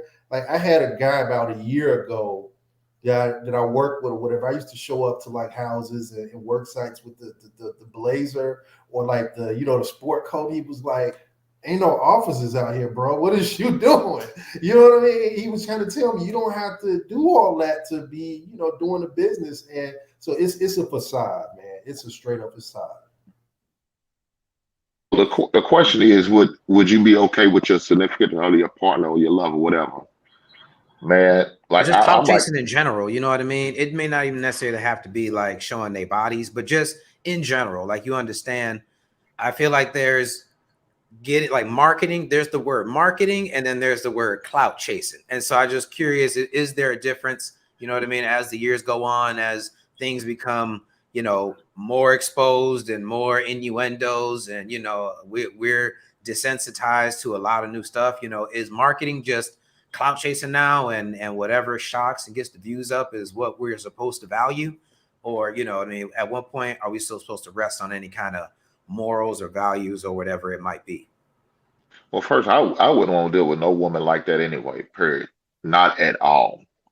That's just not my thing. I mean, but are the women gonna do it? If I was dating a woman and then she's doing all that, nah, it wouldn't last. It wouldn't last at all, because I wouldn't want that type of unnecessary attention, knowing your girls out here maybe doing some questionable, sketchy things, things out there just to get some looks or likes. Nah, I ain't with that. Hell no. So that coach, you think that coach is doing some benefit, or is she clout chasing too for the most part? Like, is that helping her outside of the court? You know what I mean? Is she getting respect? Is she supposed to be admired for that now? I think she's a college coach. I think she coaches at Texas A&M. I think she's WNBA, ain't it? Is she? I thought it was at Texas A&M. No, she college. Oh, yeah, college. Texas A&M. Yeah, that's actually surprising, because the college environment is way more conservative than the professional level. Now, as far as her, and that's her career, she's a coach, so you want to put yourself out there in a positive light. You know what I'm saying? And encourage other ladies to come into your program. It's okay to be you, do you.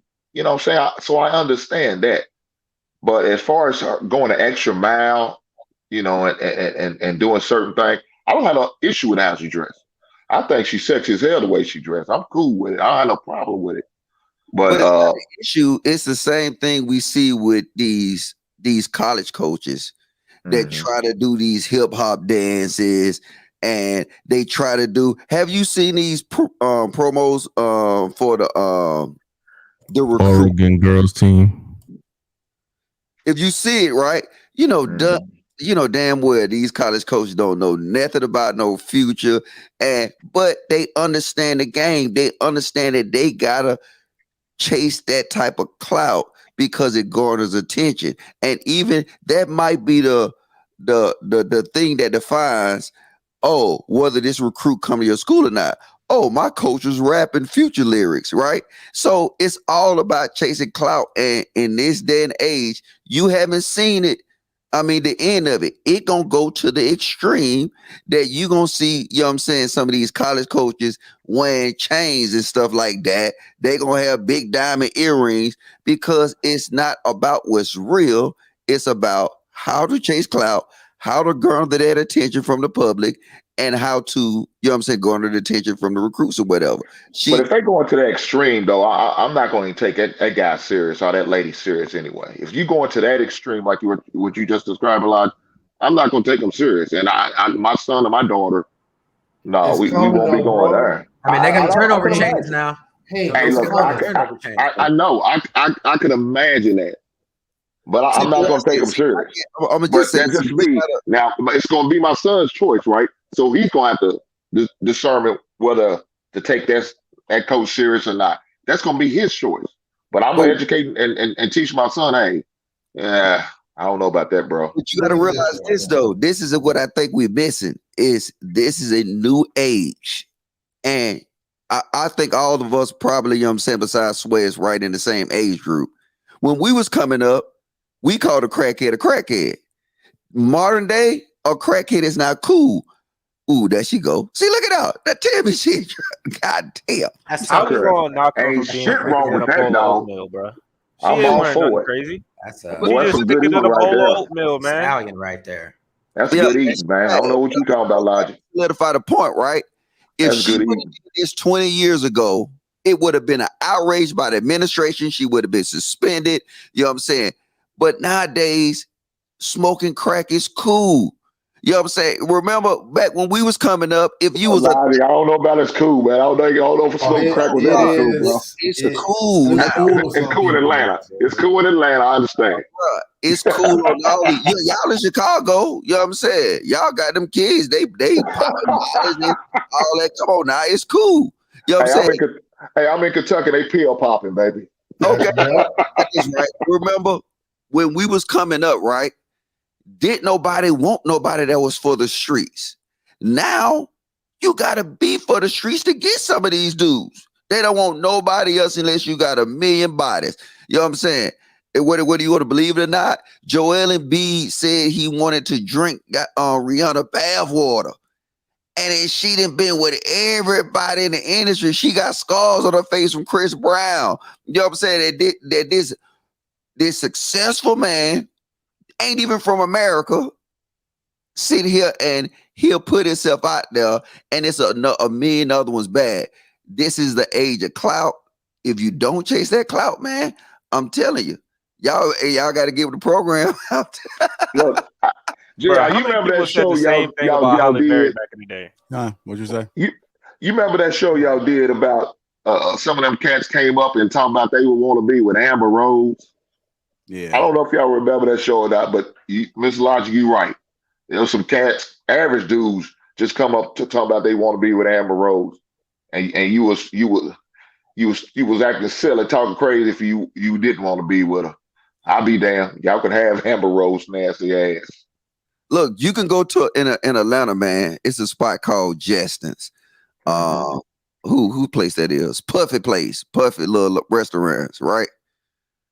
You will see some of the baddest women in the world, but the celebrities will still chase the same thoughts. It's like it's what it is. We gotta. I mean, I'm old school. I look at things different. I be like, man, what this? Come on now, look at this. But Why do you think that is, Logic? Why do you think they chase the same chicks? They all run through the same chicks. Clout. I told you. It's because those chicks keep their mouth shut. I don't know who these chicks are. Bruh. For the most part, they all keep it's called disclosure. They don't want people telling them about their business. So they run through the same chicks that they know is gonna keep their mouth shut. Bruh, I can't believe you said that. They the main ones that's talking. What are you talking about? Chicks talking. There's a lot of chicks in the industry that don't talk, bro. I think y'all talking about two types of women. I'm not talking about the IG thoughts, bro. I'm talking about the celebrities. Yeah, he talking about celebrities. Yeah, they just smash the IG thoughts. You say celebrities talking the thoughts. No, I'm talking about the celebrity thoughts, bro. The name anybody who married, that's a celebrity thought right now. they got celebrity bodies. Kim Kardashian, Rihanna, Nicki Minaj. We gonna act like y'all generation age wasn't talk about Halle Berry the same. Y'all want to drink her bath water and sniff her farts and stuff like that back in the day. Halle Berry. Y'all Halle Berry Halle like Berry that? for the streets. I feel like she was a little older. I don't even remember if she was out there like that. Hey, I want Apollonia, baby. Right. Carmen Electra was out there, and I don't think it was not one soul who said they weren't going for Carmen Electra back in the late 90s. That's a bit much for coaching basketball. Some women in generations where the young cats is just going to do crazy. And this was recently too. This was that's a bit much for the sidelines, man. Yeah, she might be doing just had too much on that. Oh, you know. Hey, like her Instagram has grew dramatically since last time I looked at it. There it is. And she just posted these pictures 19 hours ago. Yep. Look at this. Now watch this. Now, walk your walk, baby. That picture with it. Now look at this. See, walk your walk, baby. This right here proves my point, right? She winning them chicks over, and I promise you this. Look at her. Will have over the next 2 years, they will have the top recruiting classes because of her. I'm telling you, look, them chicks sold. You see them nails, bro? Them chicks sold. Am I the only one looking at them nails? Logic. I'm sold for one night. Hey, me too. I look. Don't. Hey, Logic. I'm like Luther Vandross. I won't tell us so. Yeah. Yes. Well, I don't went to old school. I'm sorry, JR. My bad. I shouldn't have did that. I wasn't ready for that. Go ahead, bring that smoke, brother.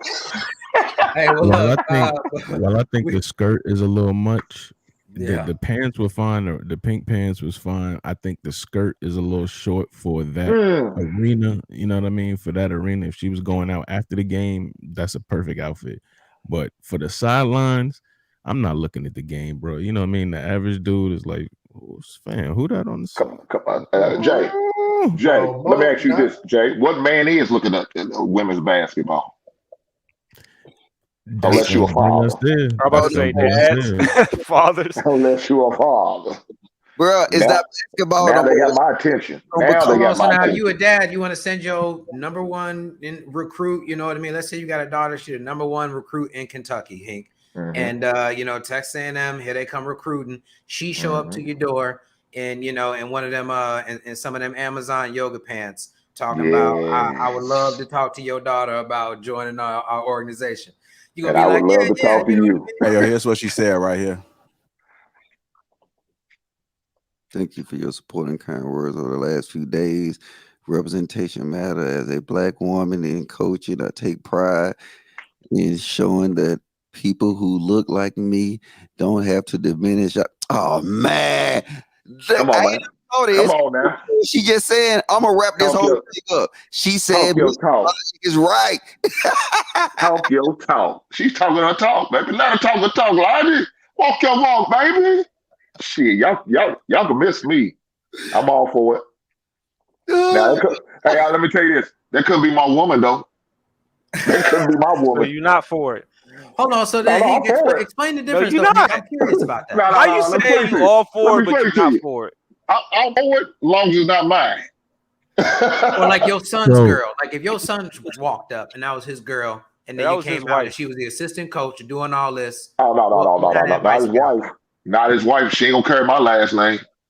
She ain't gonna carry my last name, dog. Now, I am for it.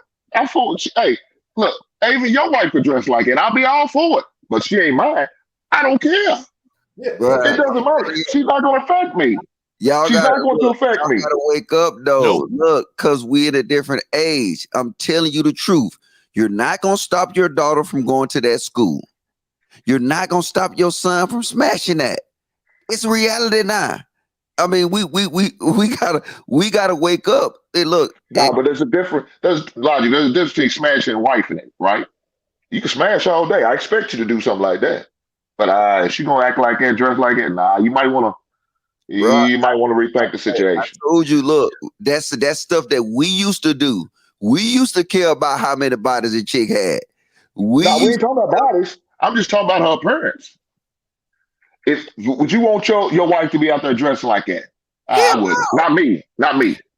I mean, the dress is a little much, but all right, let me ask you this. So, what if your wife was a coach of women's basketball and she said, I want to appeal to the younger crowd. I want to start doing some things that are gonna, and let's say that y'all had like a common ground. You said, all right, don't wear that damn skirt, but the pink pants is cool, the nails, whatever. What would you would say no? A hard no. To Your dress wife, like that? respectable, no skirt. Let's say the pink pants. That's your negotiation, the pink pants. Oh no, that pants is awfully tight for my wife. No. We can't have that. We can't have that. Hey, Nah. I wanna throw something else out there. Now, men, if we're fit, we got a body too. I think you guys would probably say something different, because if you fit and you got a body, you're gonna show it off too. You're gonna show it off too. I don't see anything wrong if you and your wife are out there just flossing, looking good, smelling good, and both of y'all walking y'all walk. Y'all look good. Y'all just out there. It is what it is. We ain't talking about you at the beach, JR. We talking No, about no, being I'm a head talking. coach I'm talking. of a Well, basketball team. I get Name what one you're head saying. coach that just be trying to flaunt their body off. So then, like, if she wasn't okay, Hank, let me ask you this: Yes, if she sir. wasn't a head coach, would it be okay for her to just go outside like that? I don't think she's the head coach. I think she's an assistant, ain't she? I think she might. Well, I if she think wearing that clipboard, it's not she the head coach over there for the women's basketball. What's that? I can't really see. You on mute too, Ava. You on mute, Ava. It's working. She just recruited the top girls basketball player in Illinois. Whatever It's it takes. clearly Whatever working. it takes. It's clearly Hey, working, bro. But The chick from Kenwood of all places, man. hey, but Plus, a but lot to of these answer, female teams, they got white male head coaches. So, I mean, it's definitely a shift in general, too. The UConn coach, he ain't going to get everybody. So, I mean, Hey, it's but definitely in her favor. can we just say Mr. Logic was right? You called it, bro. You called it. I mean, you got one in there. I'm not gonna take that from you. You know what I'm saying? But if that's your daughter, you know what I mean? Do you understand the clout to the point where that doesn't bother you? Or are we still taking it as, she's doing this because that's what she has to do? Or is it a her thing because she looks good? She knows she looks good, so she gonna dress this way. Even if she was an accountant, she would be dressing like this. So, is it the understanding of the cloud, or is it the person that we have to consider? But this is what I'm saying to y'all, brothers. Look, the men on this panel, if I think y'all are what I think y'all are, right? You are part of the minority. You're the last of the dying breed. Guess what? I understand Hink said he won't marry her. But right now, 80% of the men will. They will fall in line. That's why you'll have somebody that's voices like me on the internet. I'm an outcast. Because guess what? Everybody else, the other 80% of the dudes gonna simp. They'll be up here rolling their eyes just like the chicks. That's the situation we living in. And the dilemma comes in, Logic, is that 80% ain't gonna cut it for her. She going for that 20% like us that don't want that. No, she don't, bro. You know what? She gonna go for the 80%. All her good years, she want to be in charge. So she know if she have me in that house, I don't care about none of that. You ain't gonna be in charge at all. You know what I'm saying? So she got so many options out there within that 80% that allow her to wear that stuff to work, that allow her to do the stupid stuff she do. I said it's switch. Smoking crack is now cool. Body count no longer exists. This is a new age. And then as we die off, guess who's been born? Another simp. Damn. I'm telling you. I don't think you're right on that one, man. I think as a young cast, we still care about body count. I think the problem is that the women don't care and they lie to us. We know that a lot of them got higher body counts than us, and we know that they lying to us. We still care. But silly. it's just like you can't really do nothing about it half the time because they're gonna lie to you anyways. It's like you really don't know who's telling the truth anymore. So Hey, call me a simp, then. The world is upside bruh, down. why he The be making all non-simps these? will become simps nowadays. Hey, JR, what was your question, man? I forgot the question. Logic stepped all over it.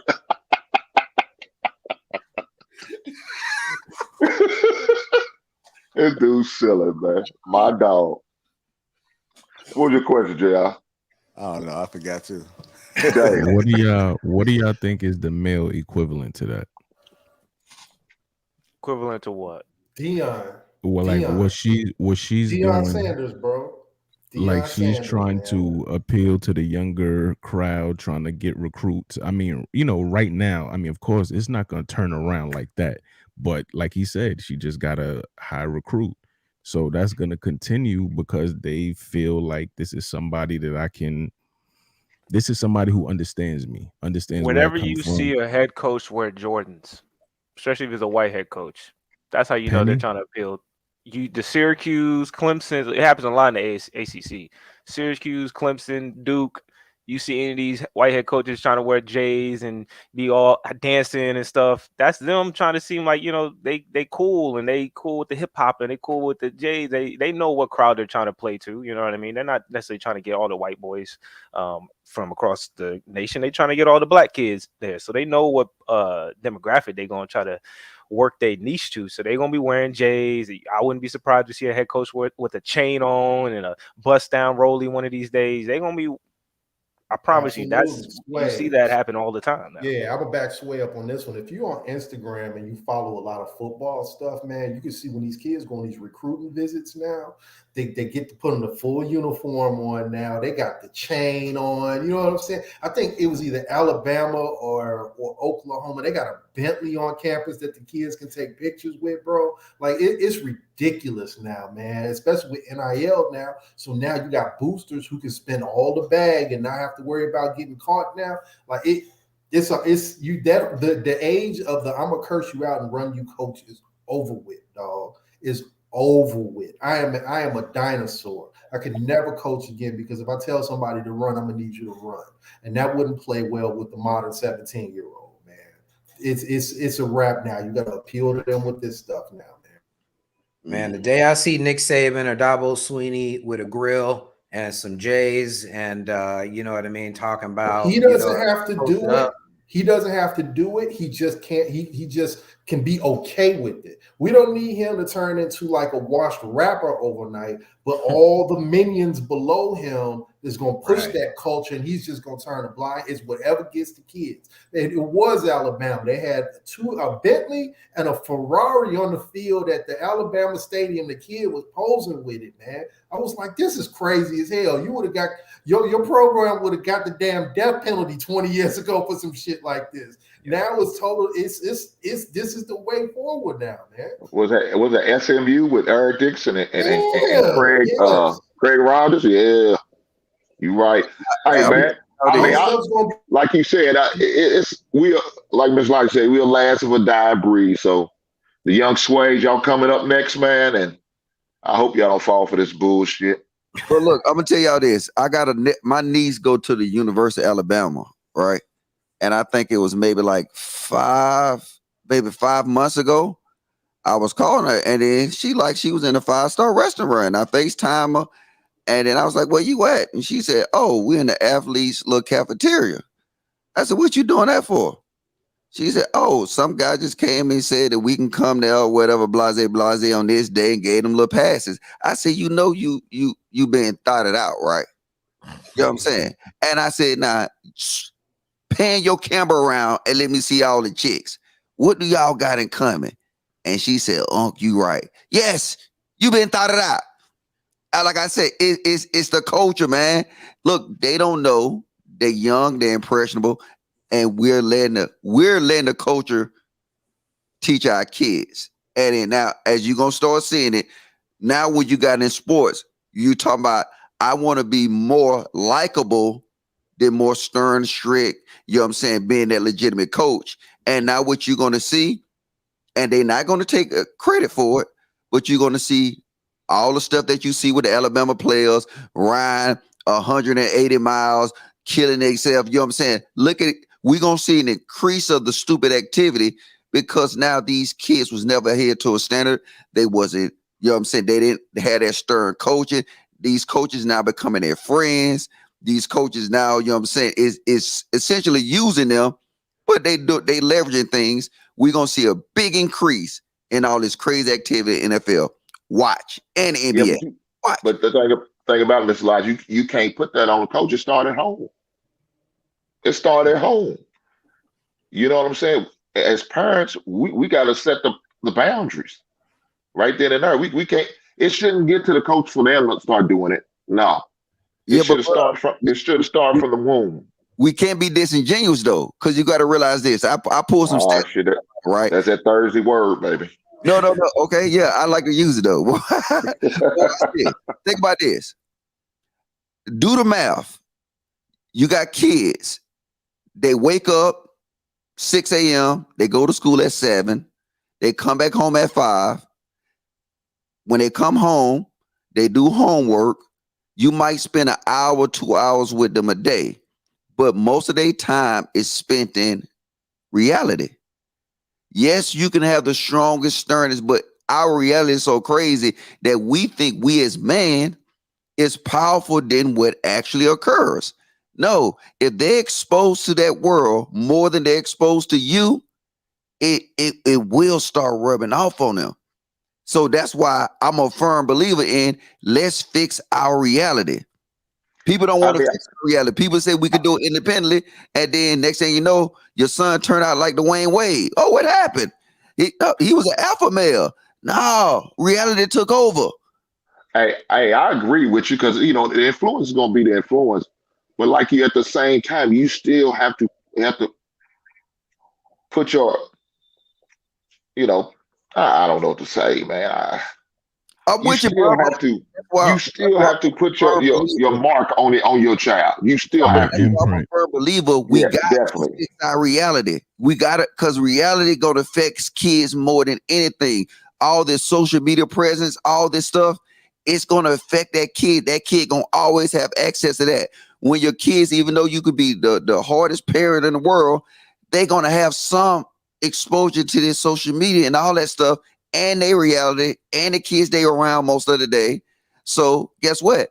I can do my best in fixing my kid, but if my kids got to go around y'all kids and they ratchet and savage, then my kids gonna have a little bit of that ratchet and savage in them. Yeah. Hold on. I kind of want to add a little bit on to that. It is a lot of truth in what Logic is saying. Mm-hmm.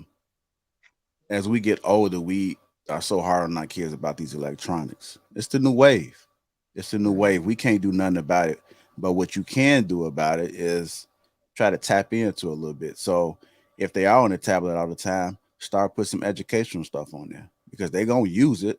When they go over to their friends' houses, they use it. When their cousins stuff come over, what do they have? I got family that's here now. And all the kids got their iPads with them. All decked out with little handles on them and stuff like that. They got them. Asking for the Wi-Fi. So they can connect. Well, and so what we have to do as well is to realize what it means to spend time with your kids. Just because your kids are in the same home as you, in the same house, and they doing them and you doing you, that's not spending time. So when they leave the house, they are spending the majority of their time away from you. And that's if they're not toddlers. Once they go to school, they spend a lot of time there. Even if you was to take away something from your child for punishment, they still are fully aware of what's going on because it's the people that they are around. Even if you take the drugs away from them, when they come back home, they still got the drugs with them because they are around the people that are doing it every single day. That's why it's important for us to start teaching our kids how to make decisions when you are not around. How to make that decision. That's very important because they're going to be exposed to it. It's just a matter of them understanding the importance of the consequences behind the decision that they make. And it has to start younger now because they are exposed to a lot more than what we were exposed to. we didn't see these things. We didn't have all of these trends happening. The only way we knew about trends was it like MTV Jams and like the box. We even looked at the award shows. Like them award shows not cracking as much as because we got the awards every day on Instagram and Twitter and Facebook. Yep. Absolutely. That's the YouTube. Yeah. Those are our awards now. Yeah. Mm-hmm. That's the tragedy of the internet, bro. Like, final thoughts. I'm 42 years old, right? So I remember, I think it was like 99, 2000 when I was playing junior college ball or whatever. And it was cool because it was people from St. Louis. It was people from DC. It was people from Florida. We all dressed different, had our own lingo. Now the internet done created one unified teenage youth culture now. They all dress the same. They all got the same hair. They all into the same music. Like I remember where I was at when I went to college, all these dudes from Florida had this gold in his mouth, these dreads, couldn't understand what they were saying. We wasn't doing that up in Chicago. Now they all look alike, bro. And that's a tragedy for the generations, but they'll never have their own swag. It'll all just be unified youth culture on the internet. They'll never have their own local swag, man. Well, I know, like with my son, I'll sit there and I won't say anything, and I'll just go in there and watch and see what he's watching, and just then I start asking questions. Why do you like this show?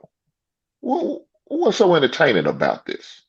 And just inquire about it, just to learn, just to try to have an understanding on what it is. You know what I'm saying? And just then try to tell them, hey, this shit ain't real, man. This is shit just for the show. I hope you don't believe this. You know what I'm saying? Just try to educate him on the shows he likes to watch and different stuff like that. But you have to involve yourself. You have to sit there. You have to know your kid friends, know what his surroundings, know what his interests are, know what they like and they don't like. You have to. If you don't, man, you way behind the eight ball because no telling how far along your child is mentally and emotionally. And you just leave them to their own demise. Yeah, I think that's you on mute, Kyle. Okay. But yeah, no, I think that's excellent. That's an excellent point. You know what I mean? I don't have any kids personally, but I worked at group homes. I considered them my kids, the guys that came in there in between, leaving jail and going home. We were like the intermediary. And what you're saying is, I would sit down with them and try to psychologically see what they were getting from certain shows and understand. So we would kind of be on the same level, but then I had the critical thinking to interpret it to them, to understand why they like this, And then you can give him your opinion of what you see and he'll understand it on a different level. You know what I mean? So I think that's an excellent strategy as far as, getting your imprint in there, but making it feel like he's leading the charge. You know what I mean? Well, we still got a little bit of sport for the rest of the day before we wrap. We do got a Super Bowl today. I don't know if we all kind of get wrapped in the conversation. We forgot about the biggest event maybe in the sports world of the year. So, I think that, to transition a little bit, I would say that Cincinnati is definitely a team that's not clout chasing. I would say that they're for real. And then we got the Rams coming in. They got, a lot of people would say more talent, more veteran presence. I think we should correct. Our man Anton Daniels said last week that Stafford might have went to MSU, but he actually went to Georgia. He was, I think a 4-year player at Georgia. I think he was a starter as a freshman in 2006 for the Bulldogs. So just a quick correction on that. I don't think he went to Michigan State. I want to say yes, he UGA all day, baby. So he might have been thinking of maybe Kirk Cousins who went to he was the number one MSU recruit or something. Yeah, he was the number one recruit in the country and the number one overall draft pick in the country. That's something to put on your resume right there. Yeah, so I mean, I think it's going to be Matthew Stafford's day today. I've been high on the Bengals for, let's say the last like 2 months, but, I think that it's been a great story that's going to run out today. The Rams are due. They got so many veterans. They got, the story with Sean McVay being one of the youngest coaches that's going to be a Super Bowl champion. They got the Odell Beckham Jr. redemption story. They got Von Miller coming off a trade. We thought he was kind of washed. They got, the Rams got the best receiver in the league, and that's a 6-foot white guy. So I feel like they got everything going for them in terms of the storyline and the magic. So I really feel like the Rams are going to get it, but I do think it's going to be a close game. Joe Burrow is definitely not a fluke. I think he's going to get sacked a lot, but he's proven to be able to stand in there and really get the respect of his teammates. So I think it's going to be a close game today, but I think the Rams are going to pull it out. What y'all thinking? I got to think this probably be one of the best Super Bowls. And hear my thought process. Because nobody really cares. They got two high-powered offenses, and the big fan bases is no longer inside the, what I'm saying? You don't got like Tom Brady, because most of the people who went for Tampa Bay was a Tom Brady fan. So I think right now this a show, and the numbers gonna show. Remember, Mr. Logic said this now. The numbers gonna show that this gonna be probably one of the best Super Bowls because it has the high power offense. You got some good defensive pieces, and it's nobody gonna fan out. People just gonna naturally have fun. The emotions gonna go out because you ain't worried about your favorite team or your favorite player. You got some mixture with some. Actually, if you look at the talent, this probably one of the best Super Bowls in years. I mean, I would, to piggyback off of that logic, I would say it's going to be one of the highest rated Super Bowls because you haven't heard anybody talking about they're going to boycott. You haven't heard really any real controversy, whether fortunately or unfortunately. I think the NFL came out with a poll talking about the NFL already does too much for black players and black coaches with the black coach controversy. And there's really none of that going on in this Super Bowl. So you got a certain segment of America who's not going to call themselves boycotting. They may boycott the halftime show, but they're not going to, boycott the game. You got, Joe Burrow and Matthew Stafford, two easily likable, white quarterbacks. I mean, Joe Burrow has pretty much completely changed the narrative about himself in like 18 months. He went from some guy at Ohio State to LSU savior, Bengals savior to Joe Cool. You know what I mean? He damn near about to get an invite to the barbecue. So, I think that it's a real solid storyline for both teams too. There's no real controversial figures. I think the most unlike person is Odell Beckham Jr., and that's not really holding any weight. So I really think it's probably going to be one of the highest watched, highest rated Super Bowls at that. And you know what? The other side note is, have you seen Joe Burrow's swag? He wearing chains now. He talking about he's swagging. Yeah, he got Cartier sunglasses on, stuff like that. That's the new play. You know what I'm saying? Now think about all the typical quarterbacks you have. You know what I'm saying? Hey, you got Tom Brady, you got all this. Now you got somebody that's swagging, and then he out there. Look, I'm telling you, this finna blow. This is a market. Look, all right, go ahead. Y'all got it. I'm gonna shut up. Well, I think it's going to probably, like you said, the number's going to be up. It's because, first of all, it's an LA team. LA is a big media market.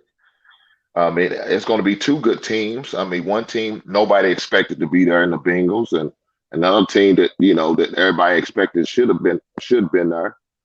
I think it's going to be that alone right there. And then, to me, you probably going to have the best halftime show since Prince and Michael Jackson was on there. So, I mean, you got all of that all in one. Yeah, it's going to be a high numbers as far as the ratings and everything. As far as the game, man, I'm rooting for Cincinnati, man. I ain't going to lie. I was rooting against Cincinnati for a while, but now I'm going to ride with them. And that might be my downfall. Cincinnati going to lose because I'm rooting for them, y'all. So get ready. Kiss of death coming from Hank already. So I got the Rams actually winning this one by 2 touchdowns. You got defensively with the Rams, all they have to do is take away one guy. They got to make Jamar Chase irrelevant, and they have the perfect weapon to stop him and your boy Ramsey or whatever. I know, but look, think about the type of corner Ramsey is, man. He big, he fast, he irritable, he like hitting people, man. This is your first time. Was it a rookie in the Super Bowl versus some dude who get off on bullying receivers? This don't look good, man. This don't look good at all. So you take him away. Then he got the what? Check down to number 2, number 3. Most of us can't even name number 2 and number 3. Yo, T. Higgins is tough. If you get Higgins, you're not a football fan. But I mean, think about it though. But here's the thing. But that's the scenario you entering the game in. You entering assuming that your boy from the Rams is going to be able to lock down their number 1. So you already at a disadvantage, man. I'm telling you, man, that you're going to see something. I think you're going to see the Rams bully these boys today, man.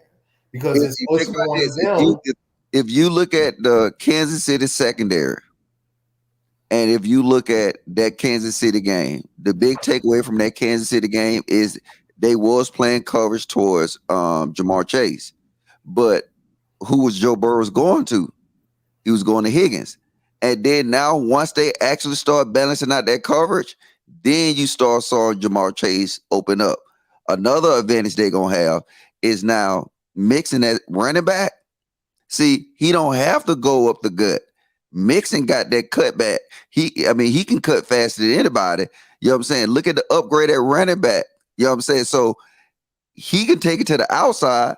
And I'm going to tell you what you're going to start seeing is you're going to see a lot of screens, a lot of draw plays to alleviate Aaron Donald in the middle. And then they're going to play the edges. And when they play the edges, you got big body receivers from the best conference in college football, the SEC, minus, you know what I'm saying, Higgins. And them big bodies gonna make a difference. Jalen Ramsey, yes, he's good, but in the big theme of things, I don't think he got enough because besides Jalen Ramsey, who do they got in that secondary? And don't say Weddle. No, I mean, it's definitely going to be a defensive matchup because, I mean, let's not forget, it's really going to be it might be an Aaron Donald game and, Leonard Floyd and them because the Bengals got, I think, one of the worst pass protections in the league. Even though they're in the Super Bowl. We do know that the Rams also have Von Miller, right? Miller, right. Leonard Floyd.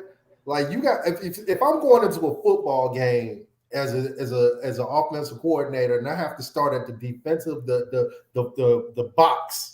And I got to look at the box, and I have to figure out a way to stop Aaron Donald, Von Miller, and Leonard Floyd before I even get to the next level of Jalen Ramsey.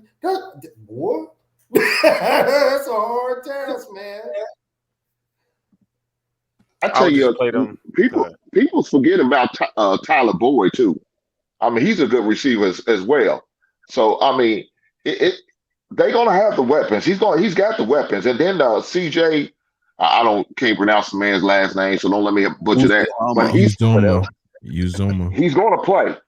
So, I mean, and that's another weapon they have. I don't know if y'all into prop bets, but T. Higgins, they got the T. Higgins at 5 catches, man. I would definitely put some money on that. And Jefferson at 2. That's if y'all gamblers. I don't know if there's any gamblers out there. I would look at that. So is Cooper Kupp killing today too? You think he's gonna be unstoppable? Because you figure, okay, if the Bengals have Jamar Chase taken away, it might be a good, chance that they may struggle. Can the same be said of Cooper Kupp? Can they even stop Cooper Kupp? I mean, I'm sure plenty teams that said we gotta take this guy away, and all he did was go out there and get 2,000 yards this year. So, what are y'all thinking in terms of between the two? You think Cooper Kupp is gonna have a much better game than Jamar Chase? Cooper Kupp's gonna have to work for every catch he's gonna make because, man, I think that front four for Cincinnati is they monsters. I like that number 91, that big white dude. I don't know what his name is that comes off the edge. He's tough, man, and he's gonna be all in Stafford's face, man, all night. So, man, it's gonna be a good game. But damn, even 2 touchdowns, 14 points, bro. For me, that's disrespectful. Well, here's the thing, man. What you're asking is a second-year quarterback. I mean, Mahomes did it, but are we really ready to say that Joe Burrow is Mahomes? You know what I mean? But Mahomes did it, but you're asking a guy in his second year in the league to basically go out and beat 4 guys who are going to wear yellow jackets when they call it quits, man. That's a hard task for a quarterback to do against a defense. It's a hard task, but not for Joe Burrow. He did it in college. You know what I'm saying? When you saw that Georgia defense that he ripped up in the SEC championship game, you know what I'm saying? If you look at him, he's a Patrick Mahomes with a better arm. I'm telling you, if you look at him, he can make the throws like Patrick Mahomes. He's more control. He got some of the attributes of Patrick Mahomes, and he got that kind of swag in the pocket like Tom Brady. You know what I'm saying? You see a lot of, yes, he does get sacked a lot, but how many sacks do he alleviate with just his pocket presence and his athletic ability? He's the quarterback of the future. Do y'all think everybody's already, they got it on their lips to comparing to Tom Brady? You know, do you think that comparison is going to be legit? Let's say they win, they get a good, they get a convincing win. It's not like some fluke field goal at the end of the game or something like that. They already talking about, like Von Miller came out saying he sees shades of the Tom Brady cool, calm, and collection in the face of, a lot of stress, and, you're getting sacked a lot, but it doesn't seem to rattle him. We Chicagoans think back to a Jay Cutler who, after one sack, whole life fell apart. And so with Joe Burrow's getting sacked, play after play, he's still coming back and being the leader. So, do you think that that's something that's going to translate well, or is it the Super Bowl, so all of that is out the window? I got one person to say about this, because people love to jump to conclusions, especially when we're talking about Tom Brady. Andrew Luck. Talk about a guy who took all the hits, didn't complain, solid as hell, swaggy to an extent, and he left the league sooner than most. Why? You talk about longevity, and we're talking about Tom Brady, who was in the league for almost majority of his life. The guy was in it for almost 20 years. 20 years.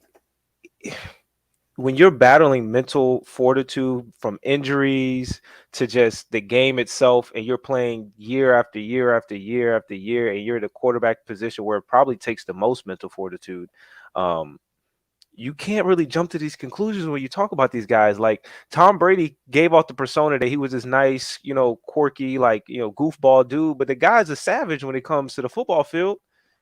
When he get on the football field, he is killer Tom, savage mode. I'm cussing you out. I'm trying to win at any point, any cost. Like, the guy is a sicko when it came to football. And if you're not a sicko when it comes to football, and you can't come over the mental fortitudes and the mental humps from like injuries to, whatever it is, your team not having weapons for however many years, your coaching staff, whatever it is, like, you want to have your team might have a killer on it, you know what I mean? Like, come on, man. The guy had how many type of characters on his team, and he had to go through all that, and we're still comparing him to these young cats. We can't understand that these young cats him. Tom Brady wasn't like that in his first two Super Bowls. You didn't see that killer Tom in his first two Super Bowls. I mean, Joe Burrow did. A lot of his Super Bowls he won by a field goal. His defense, yeah. But with Joe Burrows, he's coming off like a killer. He's not letting easing his way into it.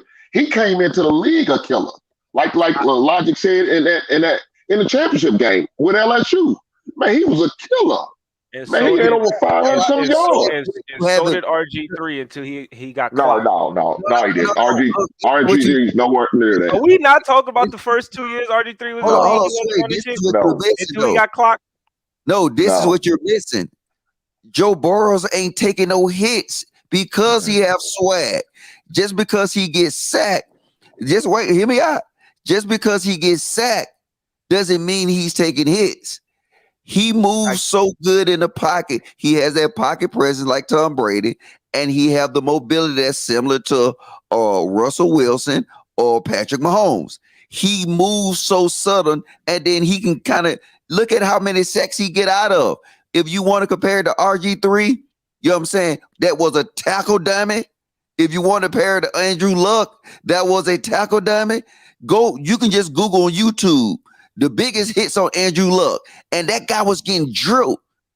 And we don't have those hitters in the league anymore. So, like, I believe in Joe Burrow. I think he's a great quarterback, but I'm just thinking about longevity. Will he get hurt? Probably not, especially how you can't hit the quarterback like back in the day.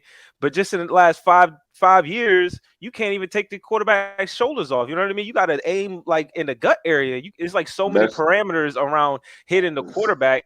Like these, you talk about the man just came off an ACL tear. You can't even do it, huh? He just came off ACL tear, so he did get hurt. Joe Burrows. You said an ACL tear? Yes. I'm He tore his ACL last talking year. about getting the concussion and your shoulder blown out. Yeah, but you come back concussion next week. ACL is going to take you about you don't want to get hurt. It's a big difference. I mean, we could just look at this year. Again, I'm taking it back to the Bears. Justin Fields was getting rocked this year. You know what I mean? When you talk about taking hits, like in terms of getting smashed, it's definitely a difference. Peyton Manning never got smashed. But he took sacks. Even Tom Brady, he took sacks. He just went down and just is considered a sack. Joe Burrow, I don't say that every single sack is like that, but he doesn't take nearly the kind of hits that, 7 sacks might suggest versus like a Justin Fields. Got sacked 7 times, he probably got smashed 5 of them times. And so I think it's definitely still them hits out here. And so I think that's maybe what they're saying about Joe Burrow is that he's able to avoid some of that, to your point, Sway, about longevity. Now, again, that's just this year. And I imagine ideally he's not going to be taking them hits. Like they got to do something about that. Like they can't, because, your point about Andrew Luck is valid. He did end up retiring early because he was so beat up. And even though Joe Burrow may be bouncing back right now, that necessarily can't be the means of which the Bengals operate. They got to get him some more protection in order for him to be the guy. But he's not getting smashed out there the way some of these other quarterbacks might be. I mean, it happened in Justin Fields. Just let me know that it could still happen. And so, that's just a testament to him. I mean, he knows how to read defenses. He knows how to read blitzes. He knows how to get the ball to the playmakers when he needs to. So I think that Joe's definitely, he might be a second-year player, but even his teammates say, they've grown to trust him to make the right decisions, to be a calm presence in their huddle and whatnot. So I bet until his offensive line one year is shit and you end up like Russell Wilson and you got to scramble every 2 seconds and you just running more than your receivers in the game because your offensive line sucks. Well, you can be on Joe Burrow and say he's the greatest player, but it ain't just him out there. You know what I mean? You need a team, and your offensive line, if they is trash, and any of them, one offensive line can get exposed, and that can mess up your whole offense. Your whole presence can get exposed because now other guys are trying to cover for you, especially if you're going against a good defense. So I'm saying, like, he could be great, but if his teammates is slacking, he gonna get lit. It could be 1 year, it could be 3 years. I mean, it could be whenever. Like the NFL is like that, where 1 year you could have the best offensive line, and then 2 years later it's the worst because you didn't get new pieces or they got hurt or wherever the case may be. Like the Cowboys, they put pressure on. But it's a big difference when you see somebody getting smashed and somebody just falling on a quarterback or pulling them down. That's a big difference. That's what you see in the greats. That's the Tom Brady's. That's the you'll see some of that in Patrick Mahomes. You saw that in Peyton Manning. Look at the championship game. Look at the game between the Rams and the Tampa Bay Buccaneers. It literally like Aaron Donald once smashing Tom Brady. It seemed like they were just falling on him or pulling them down. That's a difference what you see in Joe Brady that I think you're not translating to his longevity in the NFL. My bad, Jay, well, bro. And well, the thing about it is he's not trying to fight for that extra mile. Just take the second go down. Don't try to sit there and fight. That was RG's problem. That was Andrew Luck's problem.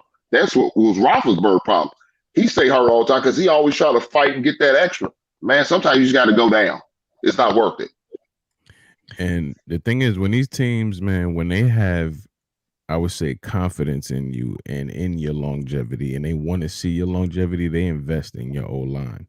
You know what I mean? Tom Brady, the way you beat Tom Brady, if you notice, like my Giants, the reason we won is because we laid Tom on his ass that whole game. That was the only reason we won. Every other time, Tom is protected, man. He has plenty of time back there. So if they have that confidence in Joe Burrow, you're going to see that offensive line get official. You know, somebody mentioned the Cowboys. That offensive line, I mean, and they literally had like subpar quarterbacks back there, but that offensive line allowed them time to just, you know, he could have had a tuxedo on. Hey, I promise you this. Go ahead. Go ahead, Kyle. Well, I promise you this. The next two, the first 2 round draft picks that Cincinnati going to have in this upcoming draft, I bet you they're going to take some offensive line. I promise you that. Because Jamar Chase probably should have been that offensive lineman that the swelling guy from Oregon. That's who they was looking at, but your boy wanted Jamar Chase as his partner. I need a receiver. I need more weapons. So that's what they got for him. They got what he asked for. But I promise you, the next two round, the first and the second round pick of this year, upcoming draft, I bet you Cincinnati are addressing that offensive line. That's Do how y'all you think know. that there's any need for Joe Burrow to ascend to some kind of star status? There's no more Tom Brady, no more Ben Roethlisberger. We kind of, everybody don't want to talk about it, but we low key tired of Pat Mahomes already. Lamar Jackson, he sounds like he got peanut butter in his mouth all the time. And then Josh Allen, he's not really much on personality. So who's left in terms of the quintessential star quarterback? I feel like that's part of the reason why people like Joe Burrow is because he seems like he's got some personality. He might be an ally to, some of the issues that are going on in the country. So, do you think that the sport needs him to be successful over Matthew Stafford, who, outside of being a great quarterback, we really don't know much about him at all. So, is there any need for that at all in terms of Joe Burrow? He's a young quarterback, LSU grad. Him and Jamar Chase look like they got a special relationship. Does that kind of stuff matter anymore? I don't think he needs his championship. I think he needs to be consistent and solid. Maybe in the next 5 years he can get a chip. But if he gets this championship, it's going to be another Patrick Mahomes situation. If you're not getting chips or at least getting there close and you actually seem like you have a chance, people can get tired of you. They're going to think, you were hyped up, you're a one-trick pony or people figure you out or whatever. Like, you don't want to get too hyped too early. You know what I mean? Or you're going to have to go through a lot of scrutiny throughout your career that's probably not even just, you know what I mean? Their team that year was just good enough to be the championship team, and now they're going to judge you based off of that year for the rest of your career until you get another chip. You know what I mean? You need at least another one to solidify anything, or you'll get judged like Aaron Rodgers or any other quarterback that just got one, or one too soon. You know what I mean? I swear I can't agree with you. First of all, he's gonna go down in history because he be the first. Got one too soon. He's getting scrutinized. Yeah, but they already won a Super Bowl in Kansas before, so it's not like it's the first time. This would be a first time Cincinnati Bengals ever won a Super Bowl. That's big. That is major. So for you to do something like that, that's saying something. That's just like when LeBron won in Cleveland, man. First time ever. That's major. So for him to take a team his second year in the NFL and win a Super Bowl in Cincinnati, a small market like that, that is major. It kind of reminds me of Luka Doncic in Dallas. Like, if they win in Dallas, does that springboard Luka into a different status as a athlete in pop culture? Saying with just like Joe Namath. Joe Namath only has one Super Bowl, right? And the Jets, they weren't that good of a team over his. Joe Namath actually has more interceptions than touchdowns. He's actually a myth, bro. Like, yeah, and people talk about Joe Namath like somebody told me that the other day. I was like, wait a minute, what? It's clout. Like, hold on, man. It's clout though. Joe Namath off the field was a coxman. Clout chasing, yeah. So I mean, is that But so do we need, or does the NFL need Joe Burrow to become a star, or are they good? Are they already in good hands? Or if they lose and they just go back to being the Bengals, let's say they're going to be a playoff team, but it's kind of fluky, like the Ravens. Like the Ravens are kind of a playoff team. They always in the mix, but year in and year out, they really don't do anything. So I really don't know how to quantify Lamar Jackson. Like, okay, he was an MVP, but is he a star? I really don't think so. And so I feel like there's less and less of those guys in the NFL because they lack personality. So I wonder, is Joe Burrow being put on a pedestal to become that guy, to be the new Joe Cool? No, Joe Burrow is that. And then watch this. Remember, Logic said this. All right.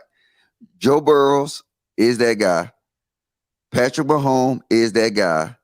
And I'm telling you the next one. The Alabama quarterback that's coming out.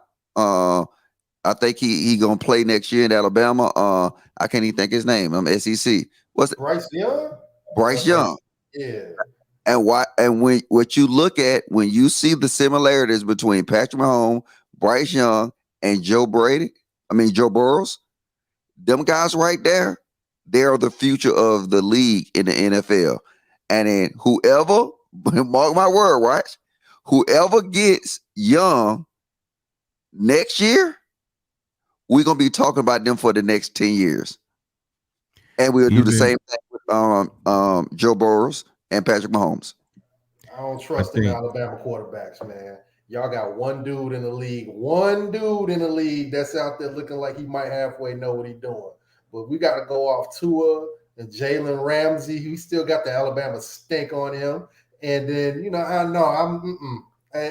them Alabama quarterbacks benefit from monstrous offensive line and top tier offensive specialist talent, man. Like I don't think a lot of that's gonna translate to the NFL. It's gonna translate because I'm telling y'all don't watch enough college football.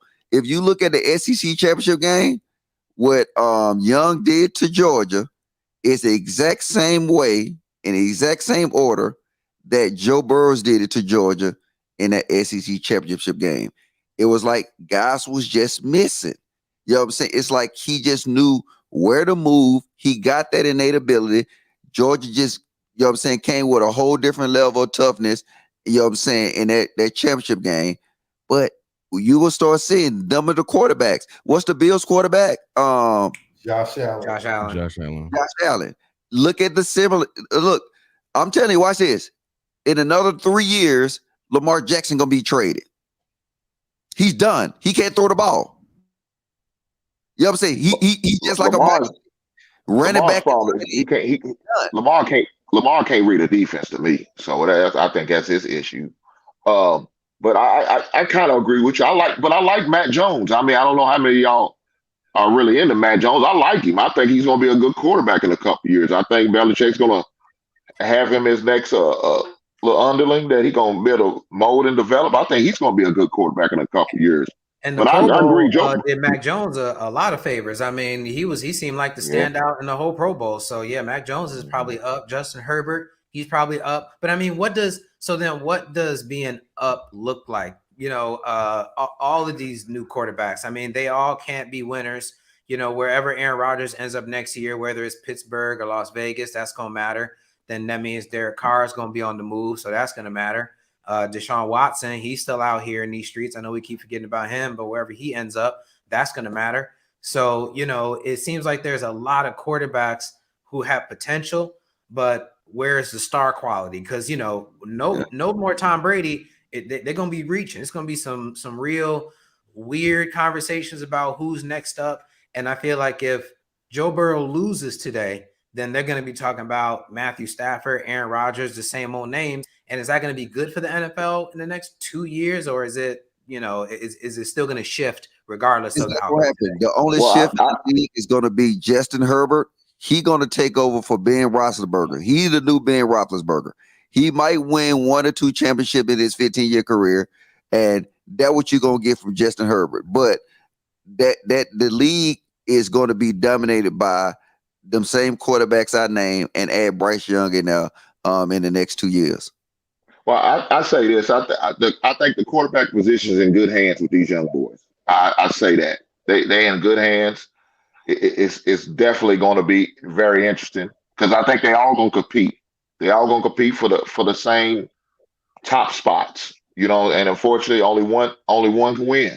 At the end of the day, only one can be the winner, and there's going to be a loser. But I think these guys going to all compete. The playoffs is going to be quite interesting. You know what I'm saying? As long as they got good coaching, these guys they gonna put on the show. And like you said, I like Herbert. I think he's gonna be real good. He's another top-notch type quarterback I wouldn't mind having on my roster.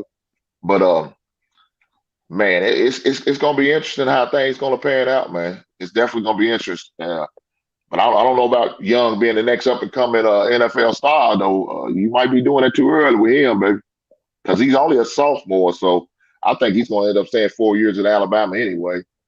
But as far as Joe Burrows, like I said, that would be big for the city of Cincinnati, state of Ohio, bird. And then you also got to think, you know, for the longest, man, they was called the Cincinnati Bungles, so they was known as losers. So they what they call the lovable losers, man. You know, so but if Joe Burrows get them a win today, man, that'll put them over the hump. But I tell you who is gonna hurt. Matt Stafford has to win. He has to win because if he doesn't win, I don't see him going to the Hall of Fame at all. You think? No. Well, he's got to win a Super Bowl to go to the Hall of Fame to me. Yeah. Because he did too much. He just kind of rotted away in Detroit, man. All his targets kind of retired early, or they didn't give him no help, man. And for the Matthew Stafford top 10. You don't think Matthew Stafford top 10? I believe so, but I believe top 10 what? He could be top 10 now, but I don't think he's statistically top 10 or top 12, I want to say, and I don't think he'll be retiring anytime statistically soon. In what? Yeah, but he may be top 10 currently right now. Right. But as far as Hall of Fame type candidate, you got to be better than top 10. You got to be number one. You got to be number one, and he hasn't won a Super Bowl. Yeah, you have to be number one in all the statistical categories and not win a Super Bowl and expect to get in the Hall of Fame. I don't see him in the Hall of Fame unless he wins a Super Bowl. I think you got to be at least top 3. Yeah, I think you got to be top 3. Yeah, but I don't think if you want to be honest, let's be honest. Matthew Stafford not even the top 10 in the league right now. I can name 10 other quarterbacks that's better than him. I even put the modern day Michael Vick, Kyler Murray before him. You got a whole lot of quarterbacks. Look, let's name them. I'm gonna put Joe Burrow before him. I'm gonna put Kyler Murray before him. I'm gonna put Patrick Mahomes before him. I'm gonna put Justin Herbert before him. I'm gonna put Josh Allen before him. I'm gonna put come on, lad, you can't look bad on national TV. Yeah, he ain't lying. Not on the greatest network ever. Aaron Rodgers, Russell Wilson, Aaron Rodgers. I'm missing some. I wouldn't put Russell Wilson. Oh, I would. I'd take Russell Wilson over Matthew Stafford. Put Russell Wilson on that team right now, because that's how I look at it. Who can be on that team and do a better job than Matthew Stafford? Matthew Stafford is not that good. He's just better than Jared Goff. Well, would you put your homeboy Matty Ice in there? Now you. Yikes! Is he even in the league? Well, the NFL has Matthew Stafford ranks. The NFL got Matthew Stafford ranked 6th right now.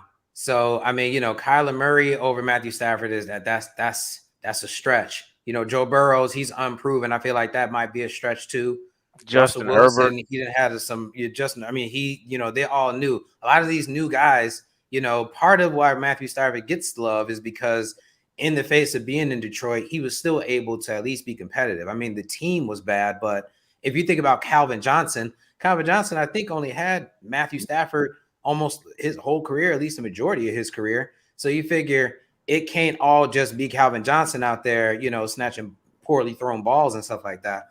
And plus, I think if Matthew Stafford would have already had a ring, he'd be up there in conversations with Aaron Rodgers. Maybe not necessarily in talent. Maybe like Big Ben. In terms of impact on their team. I mean, he's already ranked 6 right now without a ring. So you figure just in the conversation, 6 in what? So hold on. Right now, top 10 quarterbacks, they got Matt Stafford ranked 6th, the NFL. So just an opinion base. Yeah, that's the NFL. Yeah. If they had the opportunity to pick any of them quarterbacks I named, they would have picked them over Matthew Stafford. No doubt. Eli Manning was never top 10, and I would think he's going to the Hall of Fame. He got 2 Super Bowls. That's the only reason why. He beat Tom twice. Yeah. He got them rings. That's what I'm saying. Matthew Stafford has to get a Super Bowl, man. I don't see him in the Hall of Fame without him.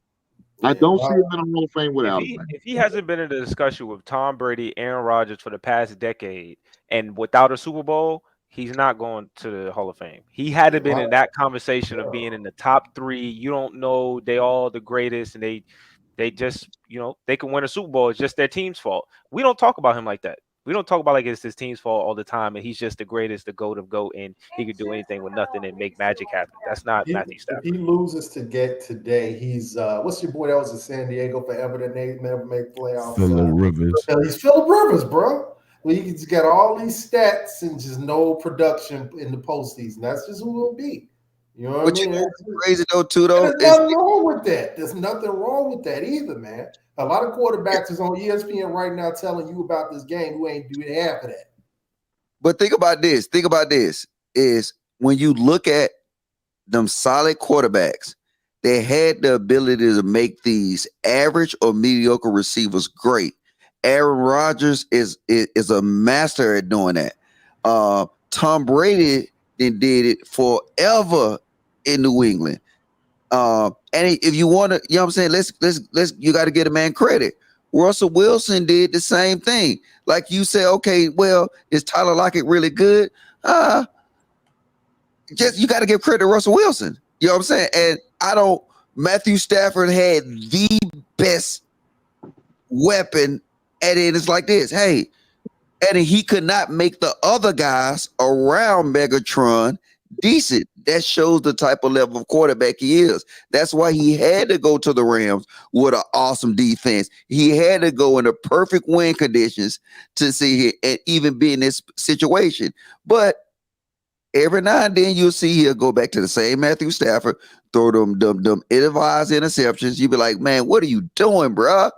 And hey, look, if he win this Super Bowl, it would not be because of him. It would be the talent on defense and offense that's surrounding him. He cannot make nobody better. That's why I agree with him. He would not be in the Hall of Fame. He got to win not just one Super Bowl. To me, he got to win 2 to even be considered in the Hall of Fame. Matthew Stafford? You so goddamn disrespectful, boy. You so goddamn that's disrespectful, man. Ooh. No, it's real. You can't say Matthew Stafford made. Look, if you put any other of them quarterbacks I named on the Detroit Lions, they would have made them players better. You can't name none of his wide receivers besides Megatron. That was a freak of nature. But so we can't give him that Aaron Rodgers credit. We can't give him that Tom Brady credit. We can't give him that Russell Wilson credit. I mean, he had Golden Tate. What ballot Hall of Famer would you give Matthew Stafford if you want to? Not Logic, but any of y'all, because y'all make it seem like if probably 2 second. rings is second ballot. Second if he got ballot. a ring, If he went today, well, if he went today, I guess it depends on the year he retires and who's around him too, because that kind of stuff does matter. But I feel like he'd probably be a second ballot because it took him so long to get the ring. The rest of the roster will probably matter. His career in Detroit will have an impact on the voters, but he wouldn't be left out. He just wouldn't be a first ballot. And T.O. was a second ballot. T.O., I mean, but, the reasoning behind that is much different. That was more character-based. Media, they don't like it. Yeah, that's right. Yeah, they actually told Devin. And we don't like Matthew Stafford either. Like Devin Hester is the most devastating open field runner in the history of the game, and they told this man, "We'll talk to you next year." Like, okay, all right. I mean, the NFL just came out with their rankings a couple weeks ago, their all-time rankings, and they got Matthew Stafford at 30th all-time. All-time quarterback? Yeah. And T.O. is a top 3 all-time wide receiver. Stafford ain't nowhere near that. Right. So, I mean, it's tough. I think that if he wins today, he'll probably climb that list to maybe top 20, 25, somewhere in there, but it won't be. Yeah, I mean, he's got the numbers. If you look up Matthew Stafford's raw numbers, yards, touchdowns, touchdown to interception ratio, things like that, he's got the numbers. The only thing he's missing are the playoff wins in the Super Bowl, and he was on the Detroit Lions, so it's even worse because they had such bad seasons. But him as an individual quarterback, he's got solid numbers. I mean, that's why he's top 10 right now and top 30 all time. If he wins today, he'll probably be top 25. So you figure the only thing that's holding him back is a ring. I think that when you compare him to other guys like Troy Aikman, for example, Troy Aikman has the rings, but he doesn't necessarily have the numbers like that. So, you know what I mean? And there's plenty of other guys. I mean, at the same time, that same list had Matt Ryan at 29th. So exactly, take that for what it is. You know what I mean? Take that for what it is. But he's not. Matt Stafford is no eyes. Yo, man. I might take Matthew Stafford over Joe Flacco. I might take Matthew Stafford over Dak Prescott. I might take Matthew Stafford over, a few guys. I might Matthew Stafford over Phillip Rivers. You taking Matthew Stafford over Deshaun Watson? Yeah. Yeah, I'm taking Matthew Stafford over Deshaun Watson. I want to say he makes better throws. You got to think Matthew Stafford ain't won a playoff game until this year. He has not won a playoff game until this year. So he's got a long way to go to get his Hall of Fame ballot together, man. But he's the only one. even all the other quarterbacks that within his time, all of them had playoff wins. And all of them actually made a team with less. Matthew Stafford is not that guy. You gave a perfect example, right, Kyle? This is what's going to happen to Matthew Stafford. Now, he's going to be given that Troy Aikman credit because Troy Aikman don't get a lot of credit because he was surrounded by good defense, good wide receivers, good offensive line, and good running back play, which is the same thing Matthew Stafford got now. He's not going to get all the credit, even if they win this Super Bowl. Jalen Ramsey might get more credit than Matthew Stafford. Matthew Stafford, let's look him up. He has 1 Pro Bowl in 13 seasons, 8 of which he had a below 500 record. Damn. His current career record is under 500. It's 86, 95, and 1.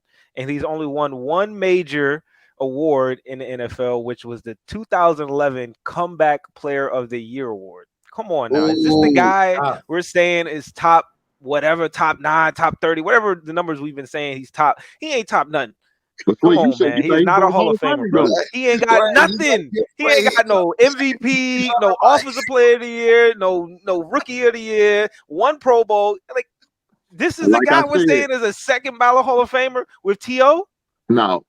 I don't think he's going to Hall of Fame at all. I mean, unless he wins a Super Bowl, he's got to win. He got to win 2. He's not winning 1 and be in the Hall of Famer 2. He ain't got no accomplishments. You go down his accomplishments, it's like 1 of 1, and that's it. It's no multiple of nothing. Comeback Player of the Year. You know what? I was about to say that soon as he was saying it, when he said the only award he won, it was about to come out of my mouth. Comeback Player of the Year. He a bum, man. Hey, I wasn't gonna give that. I was gonna give Walter Player of the Year or something. No, you got to realize bums need love too. Hey, I was gonna give Walter Payton Man of the Year award. That's the only award he got. Oh shit, that's bad, man. That's bad. So the Rams, okay. It might take two Super Bowl wins for him to get to the Hall of Fame. Man, I don't give a damn. First of all, he's the former Detroit Pistons, and a Detroit Lion. I can't say nothing in Detroit. The hell with him. So where would he rank among? So they went today. Where would he rank among other 1 Super Bowl winners? I mean, you got Russell Wilson, Aaron Rodgers. I know he wouldn't measure up to Aaron Rodgers, so he's not even worth mentioning. But I know Joe Flacco has 2 rings. Is he walking into the Hall of Fame? Fred Dilfer has 1. You forgot about that one, didn't you? Dilfer, wow. Fred Dilfer has 1. That might be your comp. Right there. Fred Dilfer. Stafford will be on my TV in 10 years telling me how bad some quarterback is. It's like, dude, my memories is Peanut Tillman snatching one from you every week, bro. Every time, man. The comparisons to Troy Aikman, them quarterbacks you named, Joe Flacco and Trent Dilfer, is what? They didn't win it. They was not the face of the team. They was carried by defense and offensive pieces that did enough.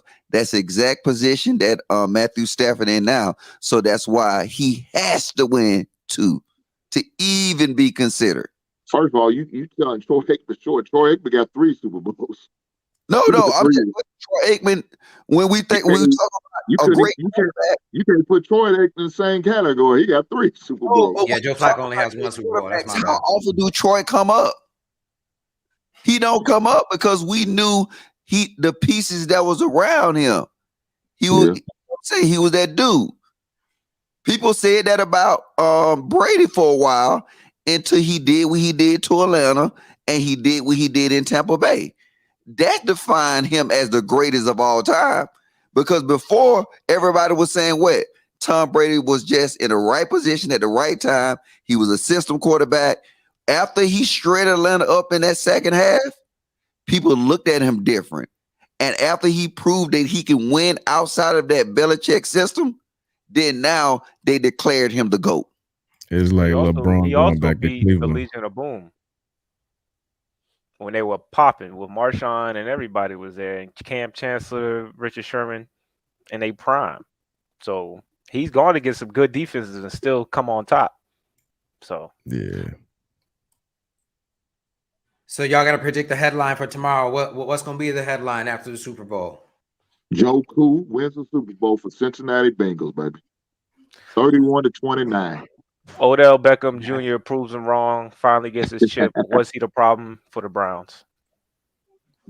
Old school is dead, new school is here. Look, man, Errol Donald terrorizes a nation. Rams 42, Bengals 22, and he'll win MVP. Oh, Jay, what you think? Hey, y'all be ashamed, man. Bro, think about what he does against good lines. Think about what he does against good offensive lines. That's a bad line versus a very angry man that wants to win a championship today. Good luck to you fellas. I mean, since y'all beating up on Stafford, man, I'm hoping he get that win, man. Is Stafford with this ring? The headlines is with this ring. Is Stafford second ballot Hall of Fame worthy? He has apparently not, because their numbers was not right. He has a below 500 win rate. You cannot, as a quarterback, expect to be in the Hall of Fame with a below 500 win rate. And you only got one playoff dub, or however he got two now, right? But sad, no. Man, well, I might have to go with. I think the Rams gonna win, but if I had to make a gambling prediction, Cincinnati is upsets the Rams. I don't have a score, but I think that Cincinnati might upset today. In which case, it's going to be Matt Stafford choked. Odell Beckham Jr. couldn't get it done. It's going to be a big referendum against the Rams, is what I'm predicting. I think it's going to be a Joe Cool appreciation day, and a Matthew Stafford couldn't get it done. That's my prediction for tomorrow. Hey, like I said, it's going to be an interesting Super Bowl, man. Two offensive-minded teams, man, just going to go at it. I can't agree with Abe about them losing by 14, man. That's so goddamn disrespectful. I ain't never seen, man. In my final thought, I'm gonna tell you why I think why it's gonna be so bad for America, man. But look, okay, so I guess we there. But final thought, public service announcement, man. Legalized gambling just came to what? How many? 20, 30 states in the last year. You're gonna see more money gambled on this game than probably any event in human history. Mm-hmm. Fellas, ladies, those stepping out for the first time, please don't bet your rent on this game. Don't jag off your rent money. Don't gamble what you can. You know what I'm saying? It's going to be a lot of people waking up on Monday morning that's going to have some difficult conversations, dog. Some difficult conversations because you want to gamble the rent money on the Super Bowl. Don't be that person. Don't be that person. I started to gamble. I started to put $100 down on Cincinnati, but I was like, you know what? Let me slow down, because as soon as I do that, it's already a wrap. I got that. Just do a parlay, man. Do a $20 parlay. Do some weird things like OBJ score first, and then whoever on the other team score first, and you can make 20 to 500 like that, or 2,000. I mean, 200. You could bet like if they run the kickoff out or something like that. You could bet like who wins the coin toss. You can probably bet on all that stuff. You don't need to bet a lot. Y'all don't put your rent money. Y'all are trying to encourage these people to put the rent money up, man. If you got $20, man, you just broke. I got a solid prediction, right? Y'all better get my credit if this come through. My prediction is going to be a close game. You know what I'm saying? A 7-point game. Joe Burrow's going to throw the winning touchdown drive. Oh. It's going to be something dramatic like that that's going to actually propel Joe Burrows into all of. Well, I keep saying Joe Brady. That's his new nickname. We're going to call that man Joe Brady from here on out if they win. Yeah. But Joe Burrow's going to do something that propel him in these talks, which going to benefit all these different networks. And then now the NFL will have new faces, which will benefit them from the old faces. And it's perfect timing because now Tom Brady is gone.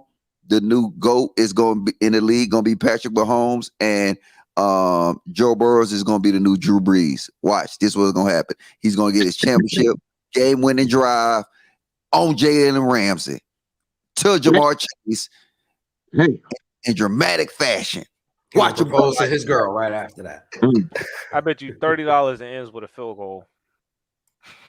To Tyler Boyd. 27-24. It's going to end with a field goal. Hey, Sway, That's what I'm thinking. That little kicker from Cincinnati with the last second field goal. He's got ice in his veins. Don't put him past right. him. Been setting that narrative up for that all playoffs. Man, Yeah. well, Yeah. we'll see. The game's in about 3-4 hours. So, it's definitely going to be a good game. I think it's going to be a great little atmosphere, too. I think it's going to be close. I'm hoping it's not going to be no blowout. If it's a blowout and the Rams win, then I might be okay with that. But if it might be some kind of random blowout with a Cincinnati Bengals win by 20, then it's going to blow everybody's minds to the point where it's going to be all over the place for the rest of the week in terms of conversation. But we're going to see. So, JR, I want to throw it back to you.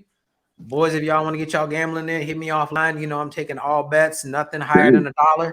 You know what I mean? We only bet in dollars, okay? So y'all keep me posted.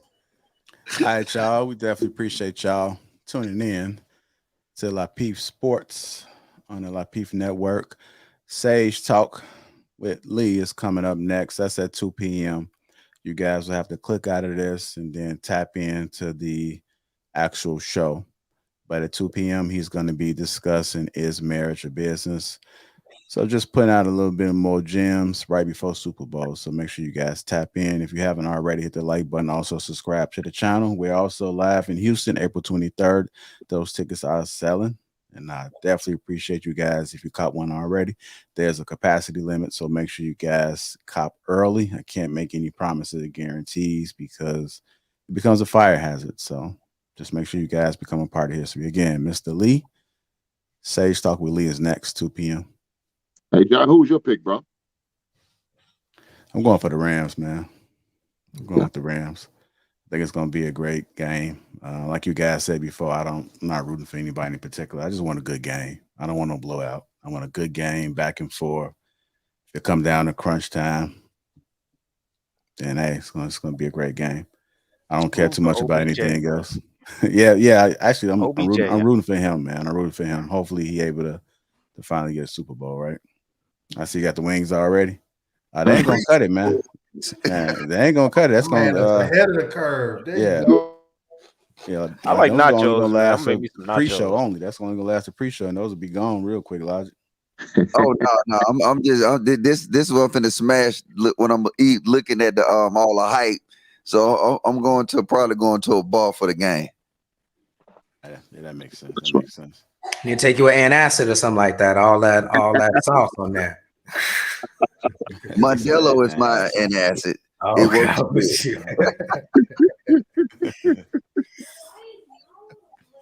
Oh shit! Man, well, y'all have a great time, man. Make sure if y'all are out, make sure y'all celebrate responsibly. That's right. Hit up them Ubers. No drinking and driving. Yeah, because them boys gonna be out there waiting, getting that ticket quota up too. So be careful when y'all are out. They're gonna try to catch a body or two. All right, y'all. Again, Sage Talk with Lee is at 2 p.m. That'll be coming up shortly, roughly about 45 minutes. So make sure you guys tap in real quick while you getting the crib together for your entertainment. All right, gentlemen. Appreciate y'all. All Thank right, you. fellas. See you next All right, brothers. See y'all next week. Y'all appreciate it. All right. Good show, yeah.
Make